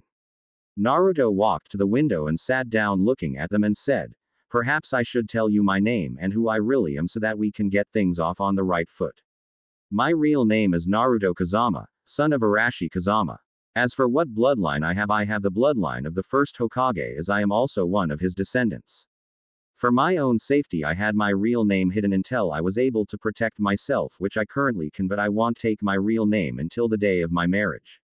The name I go by now is Naruto Uzumaki." Kankuro said, "That still does not explain how you knew about Gaara." Naruto said, "Quick history lesson, boys and lovely lady. What was the event of the Yondaime Hokage, my father's death?" The Kazekage thought for a moment and said, "The Kyuubi attack." Naruto said, "Based on your own experience from your son there, think about what you actually know and what is public knowledge." The Kazekage thought for a moment and looked at Naruto, who said, "I believe you understand now." The Kazekage said, "He sealed it inside you, didn't he?" Naruto said, "Correct, but the story does not end there. Because of my family bloodline I was able to absorb it all. I should also tell you whoever did his sealing was an idiot. Gaara will die in less than 10 years unless someone fixes his seal. I could do it if you would like." The Kazekage said, "How can you claim that his seal is going to kill him in less than 10 years if you did not see it?" Naruto said, "When I hugged Gaara his armor of sand parted at the seal enough for me to see it. Being a sealmaster myself, because of fear from Kyuubi, I can make or break seals better than almost anyone in the 5 shinobi countries." Tamari said, "Why should we trust you?" Naruto said, "Simple. I know the pain of loneliness having a demon sealed into you can cause. I don't wish that on anyone. If I can make his life better, then I have to offer. Especially on the chance we might be family soon." The Kazekage said, "If you fixed his seal, what would happen?" Naruto said, "You have 2 options. He has a simple 3-star seal on it with a berserker seal over it. I can either put another 3-star seal on it, but Gaara would still suffer from the mental trauma of Shukaku and the berserker seal, or I could put on 2 4-star seals which would shut the raccoon up and allow Gaara to sleep. He would still have his ability to use sand and it could pass down to his children, but he would have to work on his control for about a month, but it might actually be better than it is now, to get it back up to speed. Both options have benefits and setbacks. Either he still can't sleep and has his normal control but be in a state of insanity the longer it goes, or he can sleep and become calmer but he would have to work on his control. Your choice, but I would do it within the next year, or the seal may degrade to a point where you will eventually have to seal all of his powers or release the demon and Gaara dies.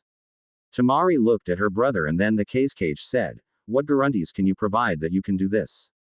Naruto said, if I can't deliver what I promise, I will submit my life to your family. The third, who had remained quiet up to this point, said, Naruto, you can't do that.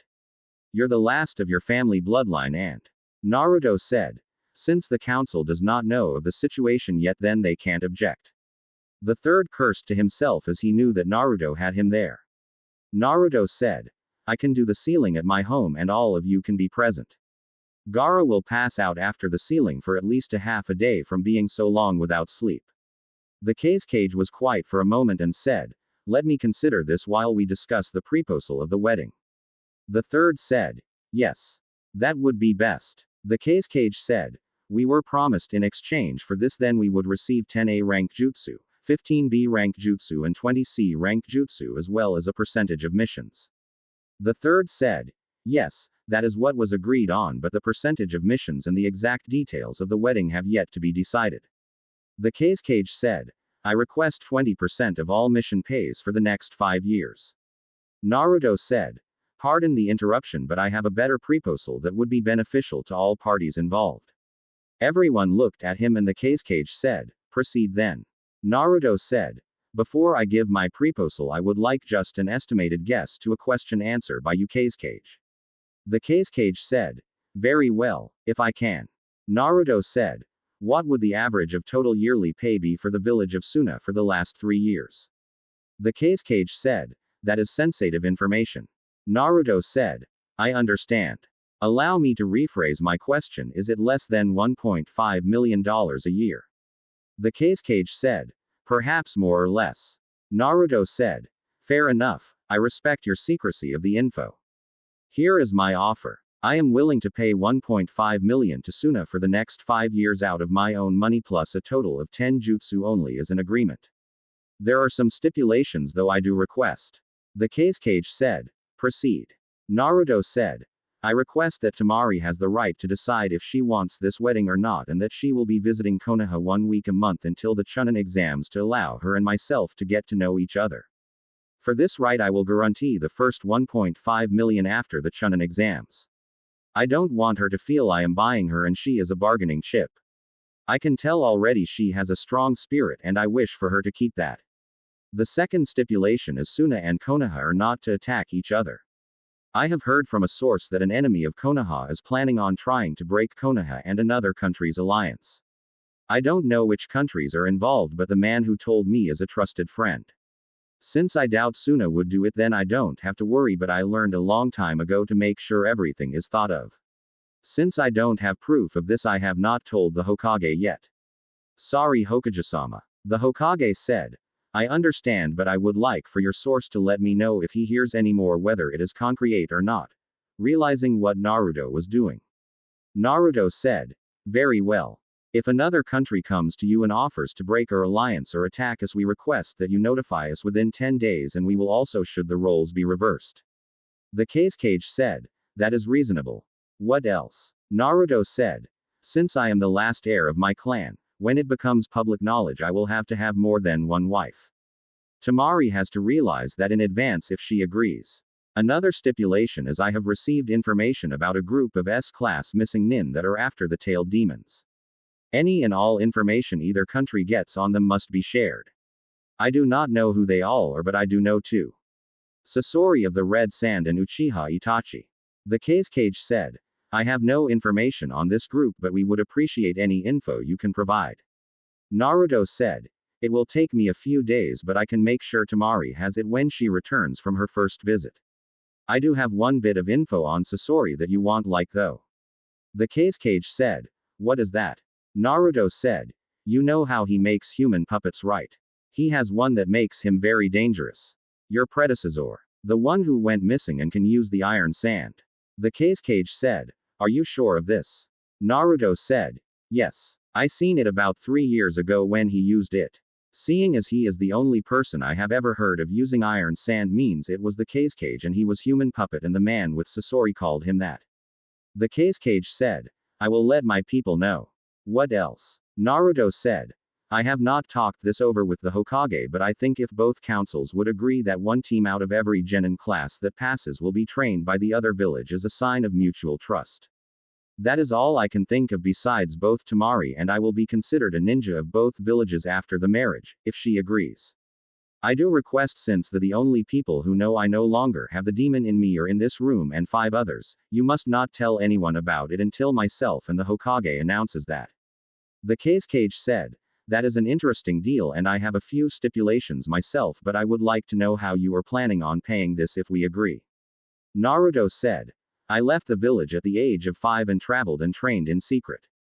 During my travels I made some business adventures with money I made from odd and end jobs. Without touching my family's money and doing any missions I receive in over $6 million a year in revenue just from being a silent partner. That got everyone's attention. The Hokage said, what investments? Naruto said, I made some money and bought Jiraiya publisher. He does not know it. The third paled and said, you bought that publisher. The Kazekage said, what publisher? The third pulled out a book and tossed it to the Kazekage who looked at it and said, are you shitting me? Naruto said, nope. Anyways, do we have a deal? A certain broody Uchiha will probably kill my teammate before I get back and we just were assigned teams today. Actually never mind, the meeting just ended. Everyone looked at him and he said, I left a Kajbunshin so I did not miss anything with my team. The Kazekage said, may I have a word with my children in private? Naruto nodded and said, my offer to fix Gaara's seal is good whether you accept the deal or not. And he walked over to the Hokage. The Hokage said, the room to your right is a private conference room I sometimes use. You can go in there and talk. The Kazekage nodded and walked into the room and his 3 kids followed. When the door closed the Hokage whispered, what were you thinking Naruto telling him so much? Naruto said, when I showed them I could get through Gaara's sand defense without being killed I scared them. The sand should have killed me but it did not. As for what I said about the plant you and me both know it is a lie and the real reason Kyuubi is gone is a lie. As for the jutsu being promised none of them are leaf jutsu so nobody can say anything about that and because of a deal Kyuubi taught me I have more money in dimensional storage than I can ever hope to use. I really do own the publisher and a few other things but that is to legitimize all the money I have. I laid a careful trap. If he accepts the deal a few weeks from now he will either come and tell us about Orochimaru or he will betray us. Gaara will do anything to shut that damn raccoon up even kill his father if he gets in the way. I did not give enough info for them to know we know anything and gave him a way to save his village. It's time to see if he deserves to be Kage. The third sighed and said, I wish you would talk this over with me before you do this. I am a Kage after all. Also, what's this about showing them your home? Naruto said, I have built a safe house I can use and was going to show them it. My real house no one can find unless they know where to look. Just then the door opened and Asuma walked in along with Kakashi and Kurenai and a bruised-looking Anko. Naruto looked at her and said, tried to find my house huh? Anko said, shut up Gaki. I should have known you had traps set up in there to protect you house. A voice from behind the Junins said, yes you should. A kid as talented as Naruto here should be able to come up with some interesting traps being a sealmaster and all. The Junins turned and saw the Kazekage with his arms crossed. A girl a little older than Naruto with a fan on her back looking pissed. A boy with makeup looking at his brother and father and a red-headed boy who looked to be straining. Naruto bowed and was panting a little like he ran for miles and said, Kazekage-sama. Allow me to introduce some of the Leaf's finest. Hatake Kakashi, Yuichi Kurenai, Mitarashi Anko and Asuma Saratobi. This is the Kazekage and his family Tamari, Kankuro and Gaara. The Junins bowed and Naruto said, these are the 4 of the 5 I told you who knew about me no longer possessing Kyuubi. I trust them each with my life and trust. The Junins could not help but feel a little respect from what Naruto said but did not show it with who was in the room. Also the fact he was acting tired had them worried. The fact the red-headed boy was also panting was something they were worried about. The Kazekage nodded and said, I have discussed it with my family and we are very interested in your proposal. I request that Tamari visit 1 week every 2 months since the Chunin exams are only 5 months away and her brothers both need to prepare. When she returns, she will be with her brothers this time, so you can fix that problem. Also, you should know that I agree to your secret, except, if you make it to the finals of the exam, you must use your true name. I want my daughter's suitor to be known for who he is, not a lie. Naruto said. I understand and agree, but my true name must remain a secret until that time. If Tamari decides she is in favor of this, then she is the one who will announce it first, as not to bind her to this deal should she not wish this. The Kazekage said. Fine. Until we meet Aegean. A pleasure as always, Hokage. And he walked out the door followed by his children. Naruto waited till they left the room and fell to his knees. Everyone gasped or called out his name. Naruto was panting and after a moment finally stood up. The Hokage asked, What happened? Naruto said, Damn raccoon and that bastard. Asuma said, What do you mean? Naruto said, The red-head boy. He's the vessel of the raccoon demon Shukaku. Even with Gaara fighting it, he was wanting to kill us all back there. I was having to channel energy into this room to keep the Kazekage from figuring out there is a limit to how I can control the demon. I could not remove the blockers I have on without having half the village bursting in here. I bet the bastard actually had Gaara releasing the demon some to test me. That's why I was panting. Kakashi said. What exactly was that about? Naruto sat in a chair and said, When I first came back, I asked the old man here to arrange a political marriage with the Kazekage's daughter and me. I never intend to force her into it, that's why I made those stipulations where it would be by her choice.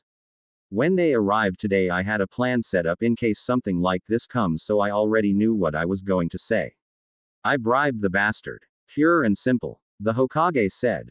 Let's not forget you intimidated him and also hinted we knew about someone wanting to break relations with us and our allies somewhat.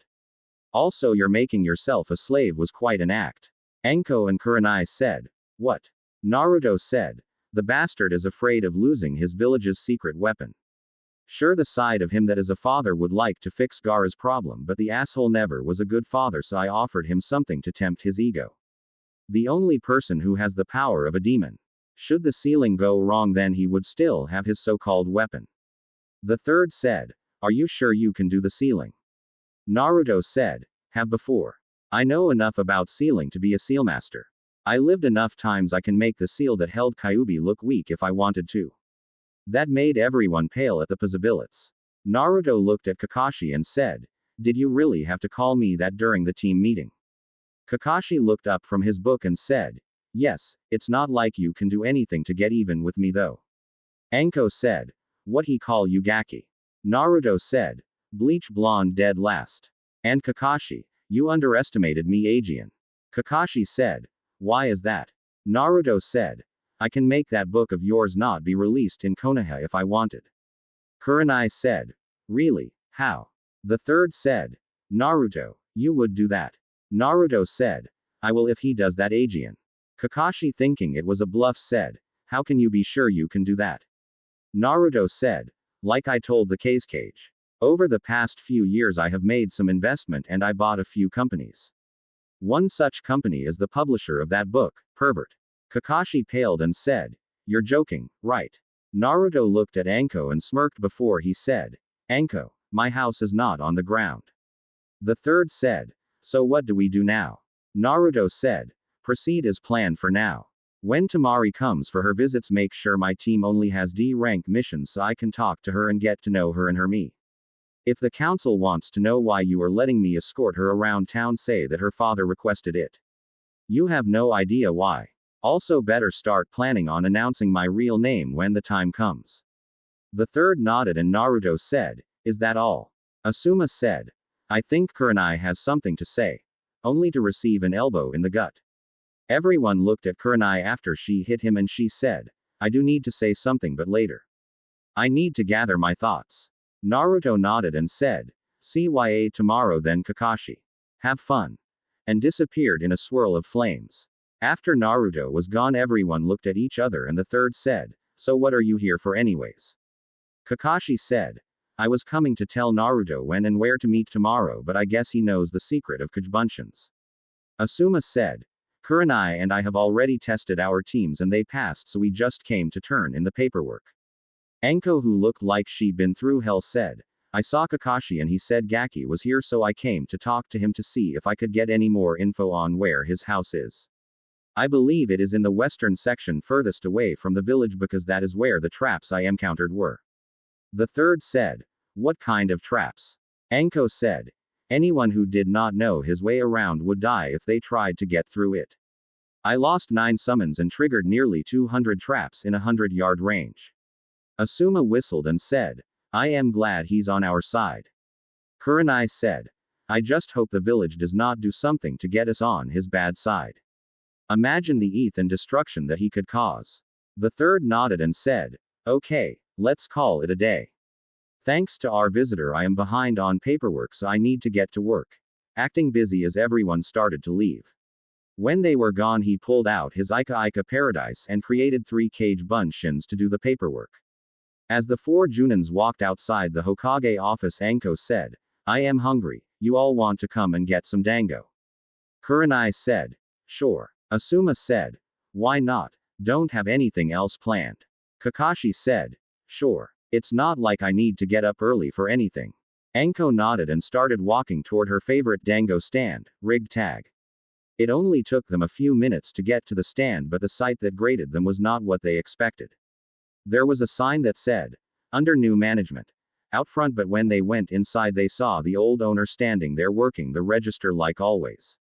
Anko said, Leo, what's up with the sign? The old owner said, Oh, that.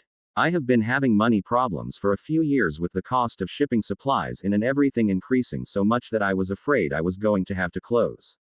About a year ago, a guy came up and offered to help if he was allowed to be a partner. At first I told him no, but he kept talking and said only thing he wanted to do was bring in a few new items and get new supply lines. I was under contract with my old ones and could not change them until recently, but now the new lines are coming in, and so we decided to announce the deal even though he's been my partner for over a year now. Asuma said, So what new items has he brought in? Leo said, Well, just mostly a few variations on dango, like some fruit and also some drinks. Nothing major because he did not want to change what my costumers have liked for years. What surprised me was that he also helped the ramen stand down the road owned by that one guy and his daughter. The only thing he changed about them besides getting new ingredients is he wanted a few drinks that I don't carry. He said he did that to help our economy, and also he wanted to repay a debt of kindness. Hey, I am not one to complain. So what would you have? Anko said, I will have the usual. Kurenai looked at the menu and said, Give me one of those starfruit dangos and I will also try the flame wine. I have not drunk any of that stuff in almost 5 years, as it's next to impossible to get. Kakashi said, I will have a shrimp dango and some sake. Asuma said, I will have the beef dango and some sake also. Leo nodded and said, Have a seat and I will bring it out to you shortly.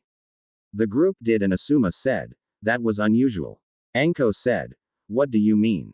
Asuma said, Well, usually when someone goes into partnership like that, they usually want to change names, change the menu, add their own ideas to the company. All this guy seemed to do was just make it easier to do what he already was doing and add a total of 10 items to the list like they were all his favorites or something. Seems like a lot of work to ensure that his favorite foods are available here, if you asked me. A man in the booth behind them with his feet propped up on a chair said, It is, but when I am in town, since I live alone, I like to spoil myself every now and then. All of the Junins were caught off guard as not noticing the man sitting there or even felt him eavesdropping on their conversation. Anko, hating to be caught off guard, said, It's not nice to eavesdrop on a conversation, buddy. The man who was sitting with a glass of wine, a bit of fruit in a bowl, and a book in his hand, dressed in a black pair of shorts and a white pullover t-shirt, said, I am sorry for that, Anko. I did not do it on purpose. I just wanted to relax after earlier today and did not feel the need to cook myself. Asuma narrowed his eyes and said, Mind if I ask how you know Anko, friend? Just then Leo came over with their food and said, Oh Arashi, I see you met some of my best customers. I want to thank you again for allowing me to make those new renovations that are coming. Arashi said, No problem, Leo. Like I told you before, as part of the deal, You have $400,000 a year to use for whatever you want as long as you make sure the fresh fruit and my wines are in whenever I feel the need to show up and as long as you never turn away a customer because another customer does not like that one. I feel everyone should be treated fairly no matter who they are. As long as they can pay the price on the sign, they are all equal no matter if they're a king or a peasant or anything in the middle. Still not looking up from his book. Leo said, "Of course not. After helping me with so much, I would hate to do anything to upset my partner." Arashi said, "Is your son still planning on going to Rice Country next week?" Leo said, "Yeah. His friend from childhood quit writing almost 4 months ago and he wanted to check on him." Arashi said, "Rice is having a sort of problem with missing nins right now. I know that he is stubborn and all, but I hope he will listen to my advice and hire some ninja. I told him I would gladly pay for it. He is a good author and I would hate to see something happen to him." Leo said, "I will talk to him, Aegean. I trust your advice since you've been right before. Well, I got customers. Enjoy your evening." And walked back to the counter. Arashi sighed as he took a drink from his wine and turned a page in his book and still felt the other ninja keeping an eye on him. He said, "Relax, Asuma. Even a genin knows better than to call out a total stranger's name like I did." Asuma said, "Then if you know better, why did you do it and who are you to talk to us so casually?" Each of the ninja had a weapon in case he was an enemy. Arashi said, "It never fails to surprise me when a ninja fails to look underneath the underneath, right Senseiheim?" Kurenai stiffened for a moment and blushed and said, "So this is your disguise Naru, as she closed her eyes in pleasure. She was cut off suddenly by Arashi putting his finger to her neck and sending a small amount of chakra to her pleasure nerves. Kurenai slowly opened her eyes and Kakashi said, "What was that, Arashi?" Arashi chuckled and closed his book and said, "I am sure you understand why I am using my father's first name, but I just hit a massage point I learned over my lifetime. I figured doing that would have been better than saying don't use that name while I got this disguise on." Asuma said, "Don't you think you're being paranoid, Arashi?" Arashi snorted and said, "Keep an eye on the street for the next few minutes and tell me if I am paranoid or not. Oh, and watch my stuff. That book is getting good and I still like to finish my wine." As he headed outside and around the corner. 2 minutes later, Naruto walked by the outside of the Dango stand with all 4 ninja watching what was going on. They were surprised by what they saw. Apparently word spread about Naruto being back in town because when he walked down the road, a fresh fruit vendor threw a rotten tomato at him and a man spat on the sidewalk in front of him, and Naruto said, "Hi," to a woman and she pulled her kids away saying, not to go near him, he's a bad man. About 5 minutes later, Arashi walked in and sat down in his seat Aegean and said, "The only people I have met that know I am back besides your 4, the old man and Ibiki, is Aruka, Mizuki who is in jail, the guy who takes ninja pictures, and the kids at the academy. Just from a possible 30 people hearing my name and 27 of them not knowing about me has already spread across the village. I say by the end of the week the council will have a meeting and someone will either try to have me killed or kicked out of the village for being a threat. This village would take Orochimaru and Uchiha Itachi back with open arms and pardons if they had a choice of getting them and get rid of me or keep me and get rid of them." He grabbed his book and finished his glass of wine. He turned and said, "Enjoy your meals. Don't worry, Kakashi. I won't tell the other 2 the hidden reason behind the bell test tomorrow. The upset chicken-headed insignificant hard will probably want to test his strength against me in a fight, and the pink harpy will think Sasuke's the best and will save her from anything, so I won't really care about showing any real skills during the test, but I will try to be a team player. I enjoyed the conversation with you all and hope we can do it Aegean sometimes. It's nice to relax with people you trust." Anko said. "Question Gaki, how come you call her Senseiheim but never call me any type of affection?" Arashi said, "Simple, Anko. I promised you in my past, I would never call you those until I killed the Hebatem. I keep my promises. Besides, you won't let any guy get truly close to you until you know that thing on your shoulder will never affect you Aegean. That reminds me, after the exams I will remove yours Aegean. CYA," as he started to walk to the door. Anko screamed, "Wait." Everyone in the restaurant looked at her. Luckily the owner, Arashi, and the 3 other Junins were all that was in there. Naruto turned and walked back over and said, "Yes." Anko said, You can remove it. Naruto said. Level 1 I can, but only if the host truly wants it. For you I can, but with his pow. Every one of the Junins who were looking at him a moment ago listening now heard a low growl and saw his eyes flash red for a moment, freaking them for a moment.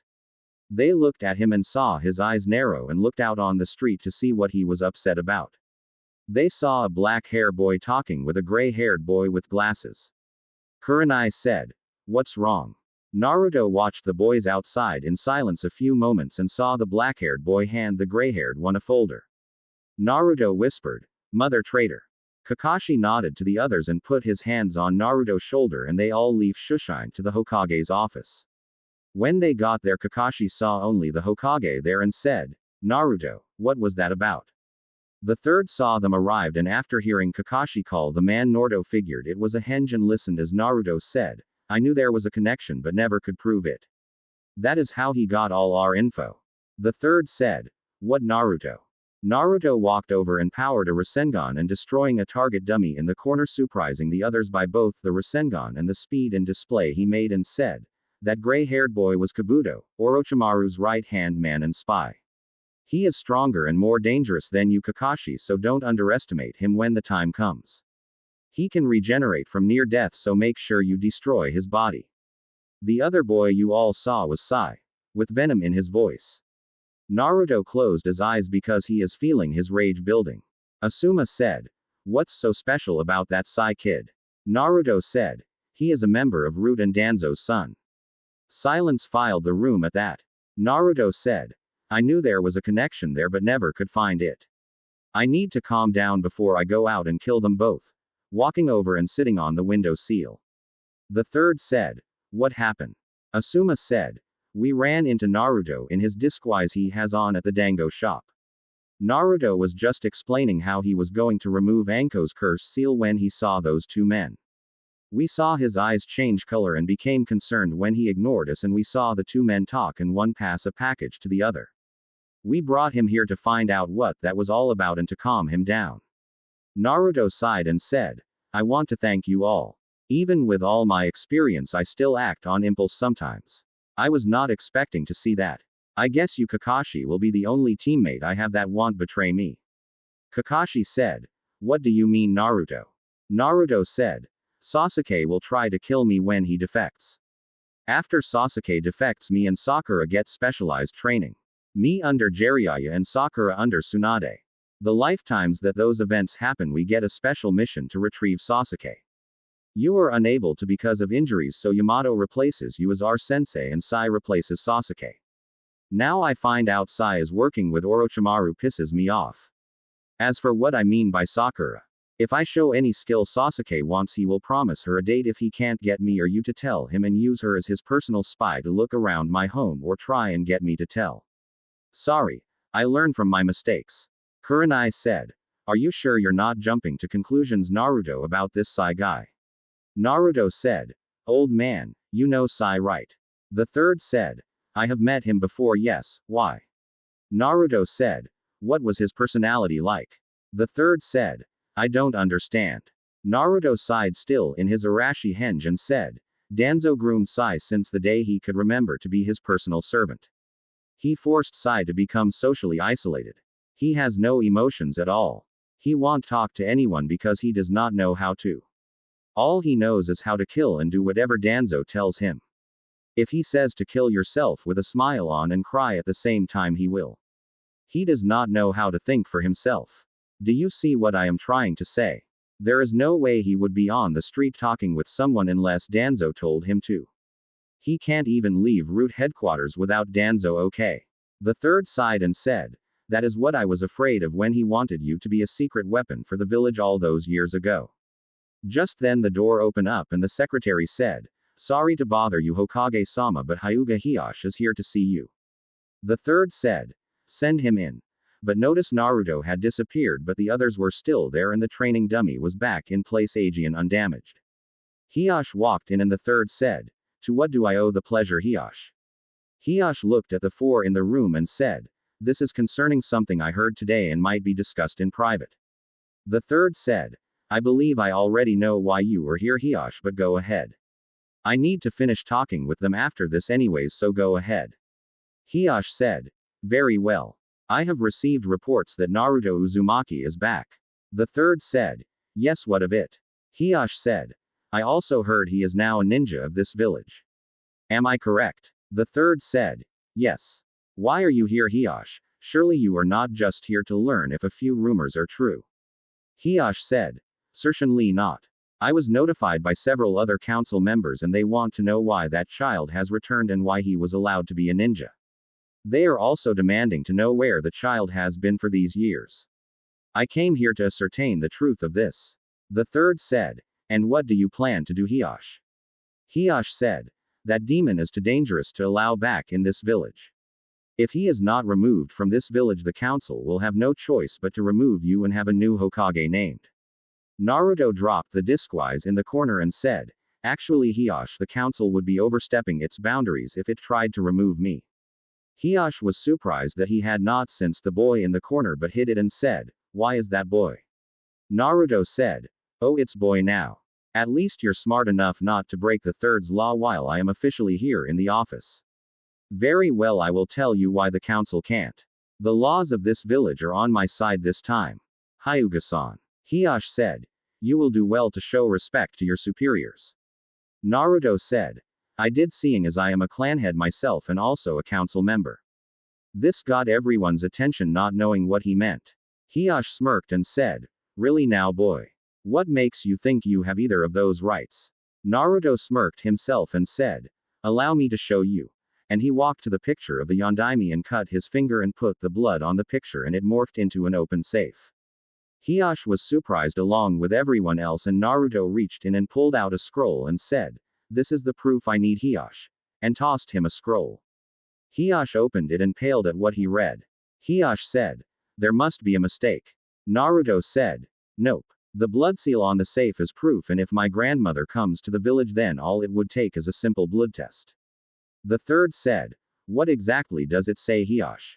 Naruto said, go ahead, I don't mind. I have my copy of that anyways, so if someone were to destroy it I still have proof. Hiyashi handed the scroll to the third and after thinking for a moment said, that proves you're a clan head. That does not make you a council member though. Naruto said, actually, you're right. I actually have 4 council seats. Hiyashi narrowed his eyes and said, what do you mean? Naruto said, I have my father's seat based on the laws of Konoha's charter state that all Kage's living or deceased closest living relative is automatically given a seat on the council forever. Second, I have my family seat since my family was one of the original clans of Konoha like yours, so that is my second seat. My third seat is mine because of my grandfather's family and because he is not here in the village and I am the only blood relation of his family in the village, I have his seat. The third said, I know Tsunade is your grandmother, but who is your grandfather?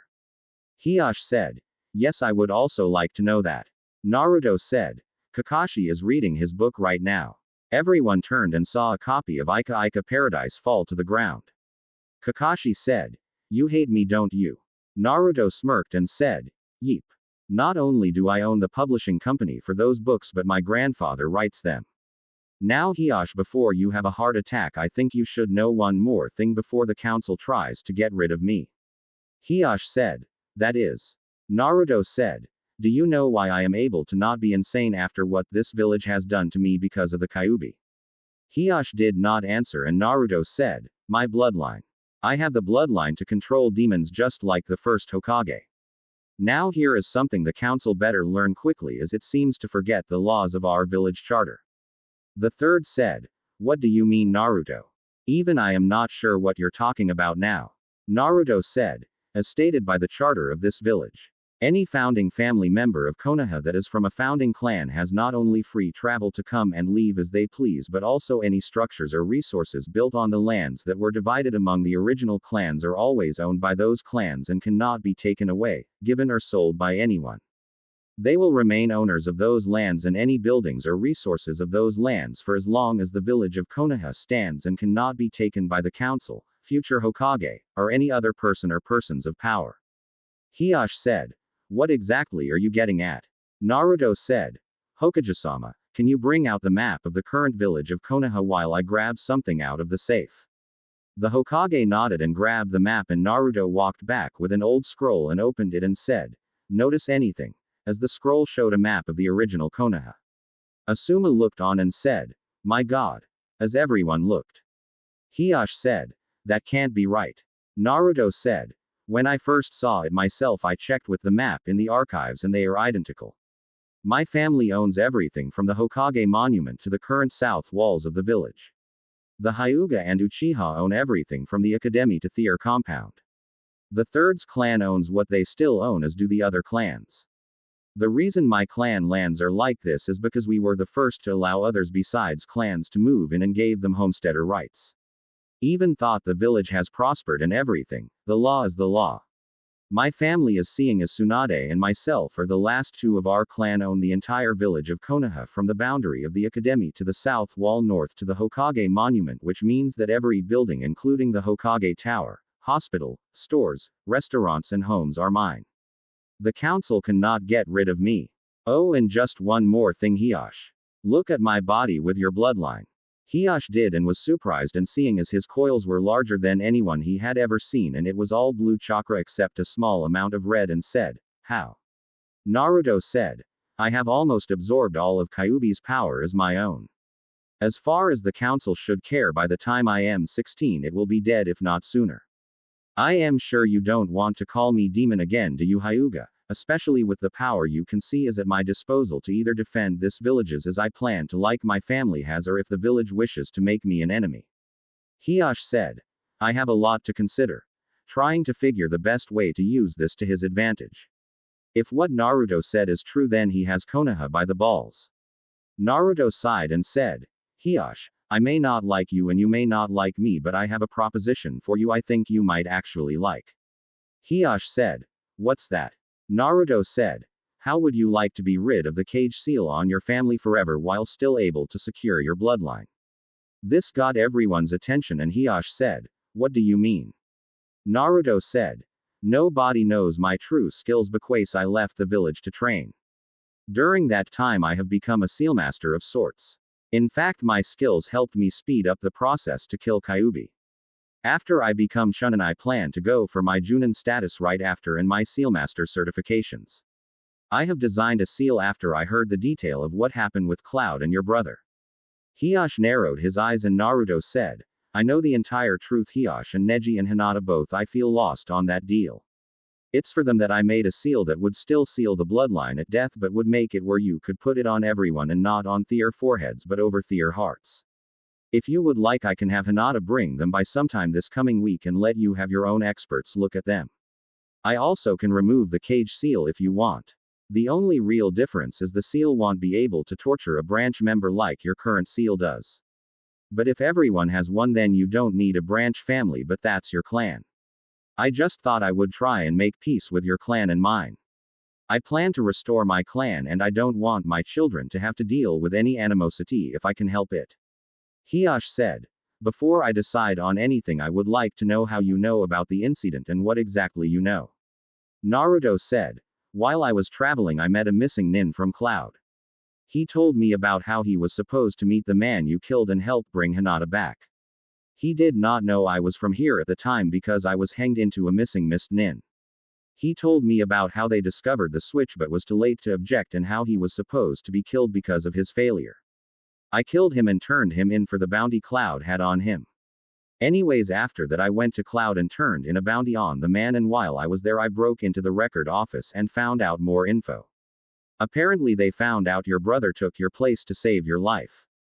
I also found out that they had help from a Hyuga named Hiri in getting the details of your family home." Hiyashi narrowed his eyes and said, "Do you have any proof of this?" Naruto said, "All I got is of the mission scroll the Cloud nin I killed had on him. He was supposed to destroy it but used it as a bargaining chip to keep Cloud from sending hunters after him. It detailed when and where to meet Hiri and what he was supposed to deliver for the info." Everyone in the room was stunned at this and Hiyashi dropped his emotionless mask and said, "If you do have that, I will make you a deal." Naruto said, "Give me about 5 minutes and I will be back," and flamed Shushin away.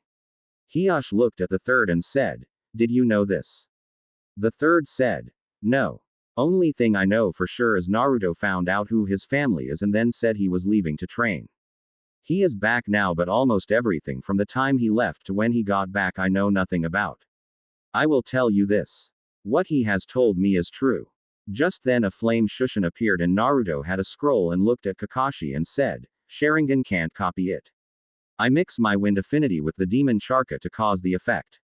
He then walked over to Hiash and handed the scroll and said, Here you are. Hiash opened it and began to read it and said, I can't believe he would do that. Naruto said, I believe it.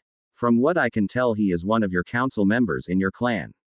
His father was going to be named clan head, but yours was instead, and I guess he has a grudge. Am I right about him being on your council? Hiash nodded and said, Yes. Naruto said, Well, what is this deal you spoke of?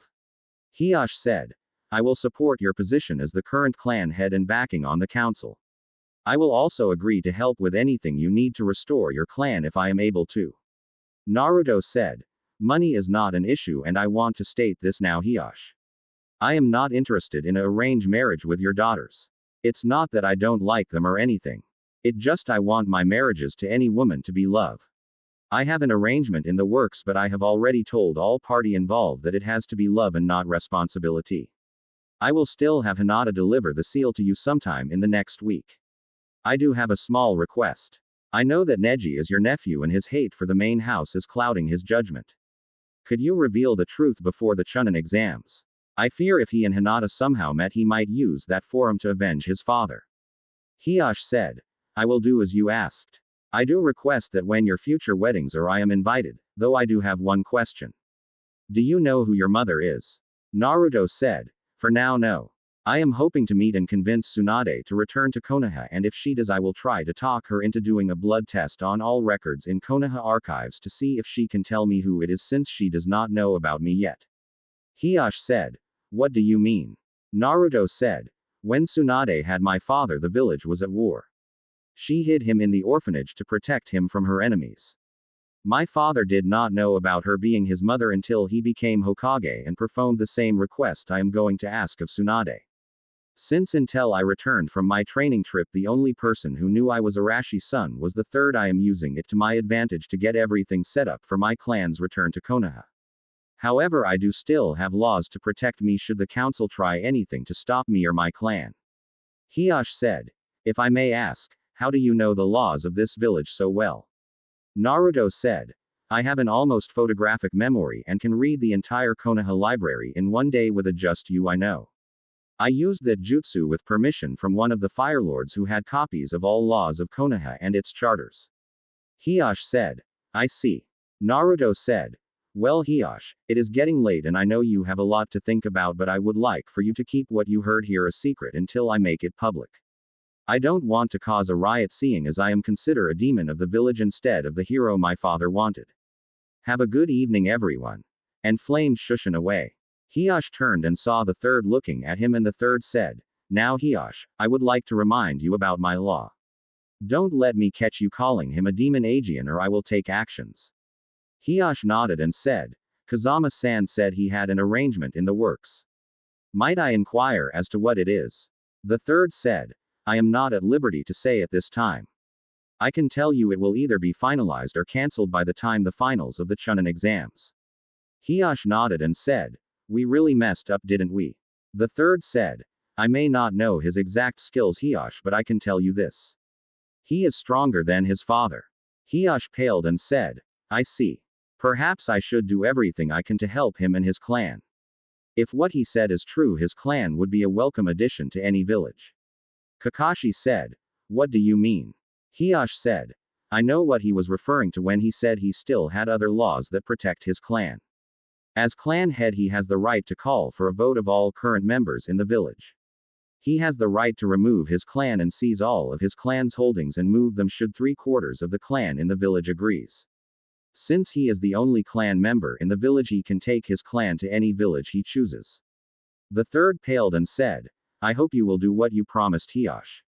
If he becomes upset without village, he can destroy it without lifting a finger. Hiash nodded and left. The Junins looked at each other and Anko said, Gaki was right, Aegean. The third said, What? Kurenai said, Earlier when we told him he was being paranoid hanging in public, he showed us he was not by walking down the street as himself and saw the villagers being cruel. He also said the council would try to get rid of him by the end of the week.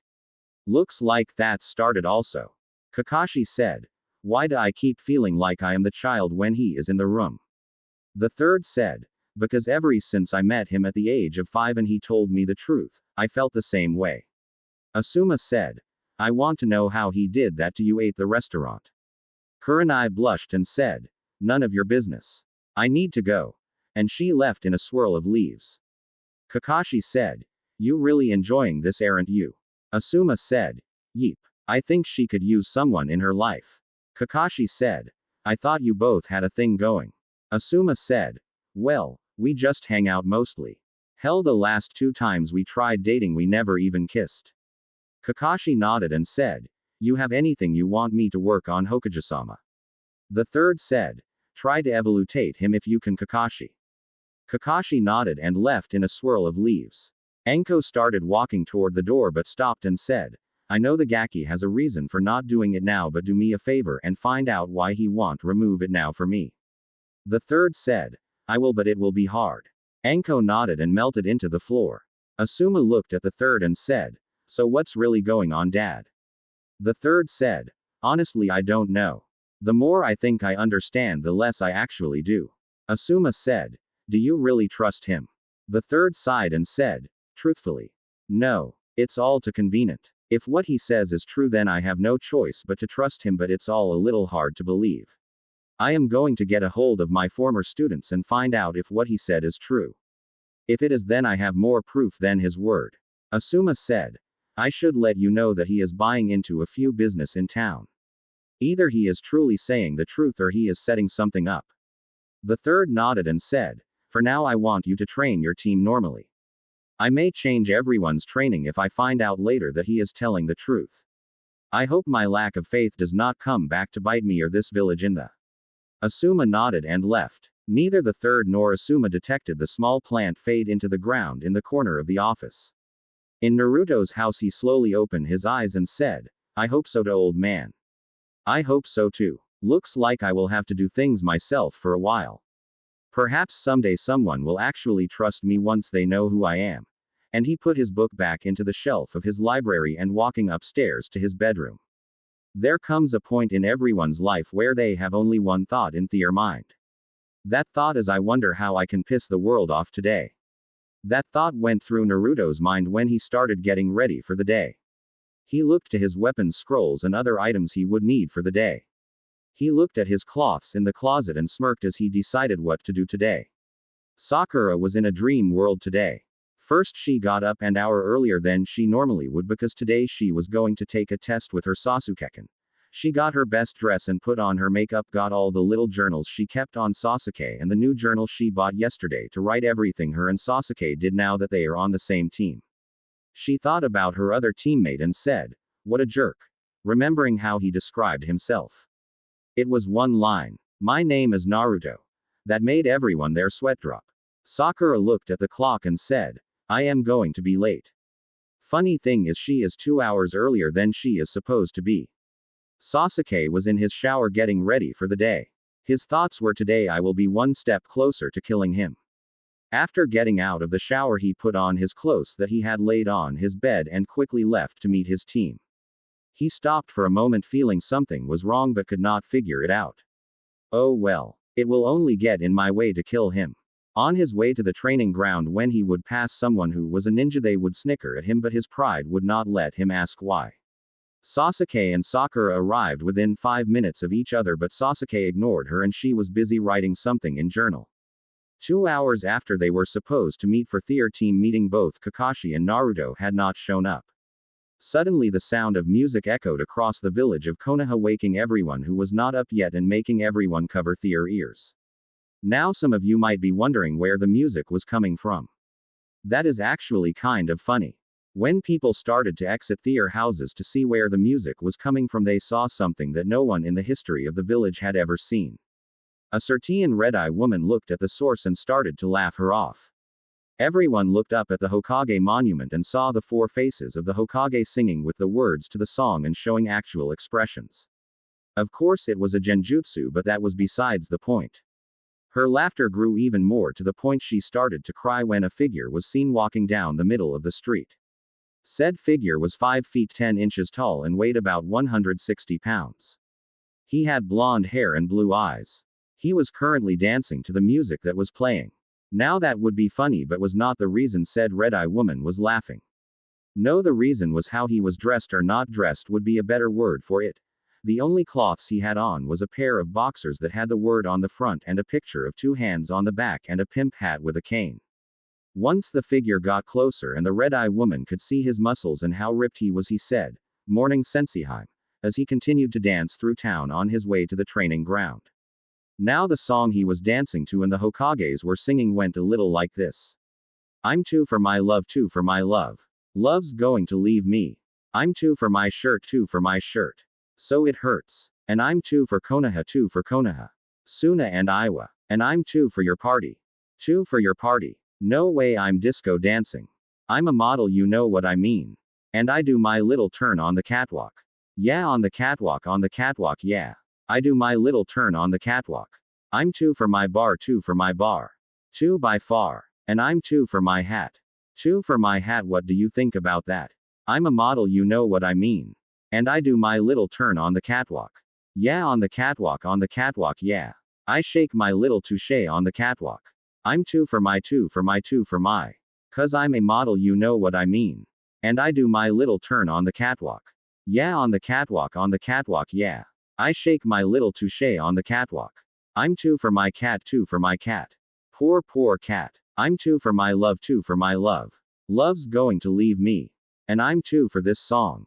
Kakashi, who along with anyone else who was asleep decided to give it up as the music still played and got ready for the day.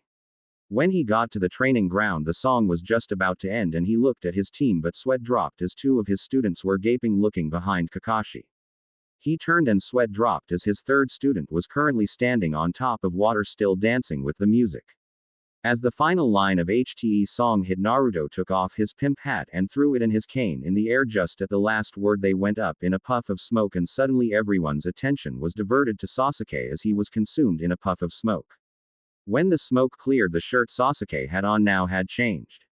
His traditional blue Uchiha shirt was now a sleeveless t-shirt that said, I am an upset, chicken-headed, insignificant, hard ass. Kakashi's sweat dropped and Sakura fainted from the mental trauma.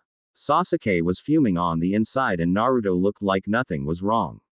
After reviving Sakura, Kakashi said, now that everyone is awake, and looks at Naruto, who is still dressed only in his boxers. Ready, I guess I will now explain the test. He pulls out 2 bells.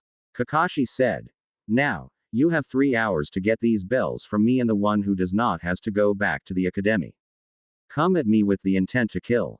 Begin. Sasuke and Sakura disappeared into the surrounding area and Naruto just leaned against a tree and pulled out an Enpa don't own any right and scrolled down the list of song. Kakashi's sweat dropped and said, compared to the others, you're weird. Naruto smirked and stood up stretching and said, this one's for you, Kakashi. And hit play. Naruto got into a stance Kakashi recognized as the Iron Fist style guy used and said, oh shit. As the music started playing across the entire village Aegean as the Hokage sang. Suddenly Naruto smirked and Kakashi pulled up his Hi-8 showing his Sharingan, causing Sasuke to gasp. Then they both blurred out of existence. Everybody was kung fu fighting. Those cats were fast as lightning. In fact, it was a little bit frightening. But they fought with expert timing. They were funky China men from funky Chinatown. They were chopping them up and they were chopping them down. It's an ancient Chinese art and everybody knew their part. From a feint into a slip, and kicking from the hip. Naruto appeared with an leg sweep that Kakashi jumped and then Naruto jumped to match his jump and they started trading punches. Then blurred out of sight Aegean. Everybody was kung fu fighting. Those cats were fast as lightning. In fact, it was a little bit frightening. But they fought with expert timing. There was Funky Billy Chin and Little Sammy Chung. He said, here comes the big boss, let's get it on. We took a bow and made a stand, started swinging with the hand. The sudden motion made me skip, now we're into a brand new trip. Then they both appeared panting a little. Naruto changed stances to one Kakashi did not know and then charged Kakashi slow but at the last second speeded up incredibly and kicked Kakashi once of the ground. Then he received a punch into the gut, sending him double over only to receive two more punches being lifted at least a foot higher each time. And then a kick to the side of the head and they both blurred out of existence. Everybody was kung fu fighting. Those cats were fast as lightning. In fact, it was a little bit frightening.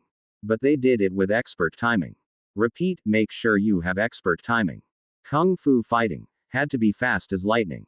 Finally, as the song ends, Kakashi and Naruto both appear and Naruto turns to see Sasuke and Sakura standing there gaping and said, "Look in you pockets." Both seemed confused and reached into their pockets and found the bells. Naruto said, "Same time tomorrow, Kakashi." Kakashi just nodded and pulled his hayate down before collapsing on the ground. Sasuke is at a loss for words and Naruto goes through his songs and starts walking away and Sasuke said, "Fight me." Naruto smirked and hit play and said, "Fine," and got into another fighting stance and the music started playing. As they got into a fighting stance, the music said, "Fight for you right. Fight for you life. Mortal Kombat." And both Naruto and Sasuke charged and in one punch Sasuke was on the ground and Naruto said, "Flawless victory," and walked over picking Kakashi up and flame shushin to the hospital. Sakura went over to Sasuke crying but then a female voice said, "Kiss him." Sakura looked around because it's not her inner self but did not see anyone. She said, "Who's there?" The sweet voice said, "I am your guardian angel. I gave Naruto the ability to beat Sasuke so you can have your way with him while he is asleep. Now kiss him." Sakura said. "No." The voice said, "Fine. I guess I will go and be Ino's guardian instead and help her get Sasuke." Sakura screamed, "Wait. I will do it." The voice said, "Good. Do it." And Sakura slowly bent down and kissed the Uchiha. The voice said, "Now as payment for this you must be friends with Naruto and not hate him for hitting Sasuke or you will never be able to do this or anything else Aegean. Understand?" Sakura stuttered. "Yes." The voice said, "Good. I will keep watch and if you disobey me I will know. Remember. Practice every chance you can when Sasuke is out so when you finally kisses you awake you will know it's true love. Also never be mean to your other teammate. He will save your life once." Sakura nodded and said, "Anything else?" She only heard silence. At the hospital a Sertian blonde was chuckling to himself as he walked out the hospital getting the info from his cage bun Shin Naruto his no jutsu self. Once he made it outside he looked through the songs on his NPOD one more time finding the song he was looking for. He jumped up on the roofs and makes his way to the Hokage monument and hits play listening to the song as he stands looking over the village and the music starts to play. "I'm so high. I can hear heaven. I'm so high. I can hear heaven. Oh but heaven. No heaven don't hear me. And they say that a hero could save us. I'm not gonna stand here and wait. I'll hold on to the wings of the eagles. Watch as we all fly away. Someone told me that love would all save us. But how can that be? Look what love gave us. A world full of killing and blood spilling. That world never came. And they say that a hero could save us. I'm not gonna stand here and wait. I'll hold on to the wings of the eagles. Watch as we all fly away. Hi igh. Now that the world isn't ending. It's love that I'm sending to you. It isn't the love of a hero. And that's why I fear it won't do. And they say that a hero could save us. I'm not gonna stand here and wait. I'll hold to the wings of the eagles. Watch as we all fly away. And they're watching us. Watching us. They're watching us. Watching us. As we all fly away. And they're watching us. Watching us. They're watching us. Watching us. As we all fly away. Yeah. And they're watching us. Watching us. They're watching us. Watching us. As we all fly away. Yeah. Whoa oh. As the music ended Naruto had his eyes closed and said, "Watch me dad and Kyuubi. I will protect this village and everyone in it." And he let the wind blow over him and silently stood there enjoying the peace. Unfortunately all good things must come to an end and Abnu landed behind him and said, "The council wishes to see you." Demon. Naruto nodded and flamed Shushin away scarring the Abnu. When Naruto arrived he was greeted by the Hokage and his two main advisors as well as the entire council. Naruto was still in just his boxers, making most of the council furious. Naruto looked at them and smirked and sighed. So what does the illustrious council of Konoha wish to see me for? I was enjoying my time on my lands this morning. Danzo said. Shut up, boy. We are here to discuss your disturbing the village this morning and your punishment. Naruto dropped all restrictions he had on his power and flashed his Ki, which combined with the backlash was enough to scare the entire council. Naruto said, channeling his demonic chakra into his voice, before any of you pissants try anything this morning, you will listen to me. I am not the same Naruto Uzumaki you all pushed around as a child. In fact, my name is not even Uzumaki. It's Kazama, just like my father Arashi Kazama the Yondaime. Second, the effects of that genjutsu were felt only on lands I own based on the laws of Konoha. Third, I am also the grandson of Tsunade, who is the granddaughter of the first Hokage and the grandniece of the second Hokage. Seeing as she is not in this village right now, I am the current clan head of both her family and the Kazama family that adopted my father when he was placed in an orphanage for his protection. Based on that fact, I also have multiple council seats in this council. If you would look at the charter of this village, you would discover I also own everything from the South Gate to the Academy to the Hokage Monument as it was written in the village charter. Now that I really pissed you off, I have one last thing before I release you all. You know why I was chosen to stop the Ninetales. It's not just because my father could not ask another family to give their child. No, it's because I was the only one who could contain it. Why, you ask? This. And Naruto slammed his hand against the ground, causing a tree to burst through the council chamber floor and right through the roof of the building. Naruto then released the key and put his power restrictors back on and smirked, seeing the scarred look on everyone's face. Naruto said, "So what do you want to see me about?" "Well, I will let you all think about what I said. Have fun, pissants." And he flamed Shushin away.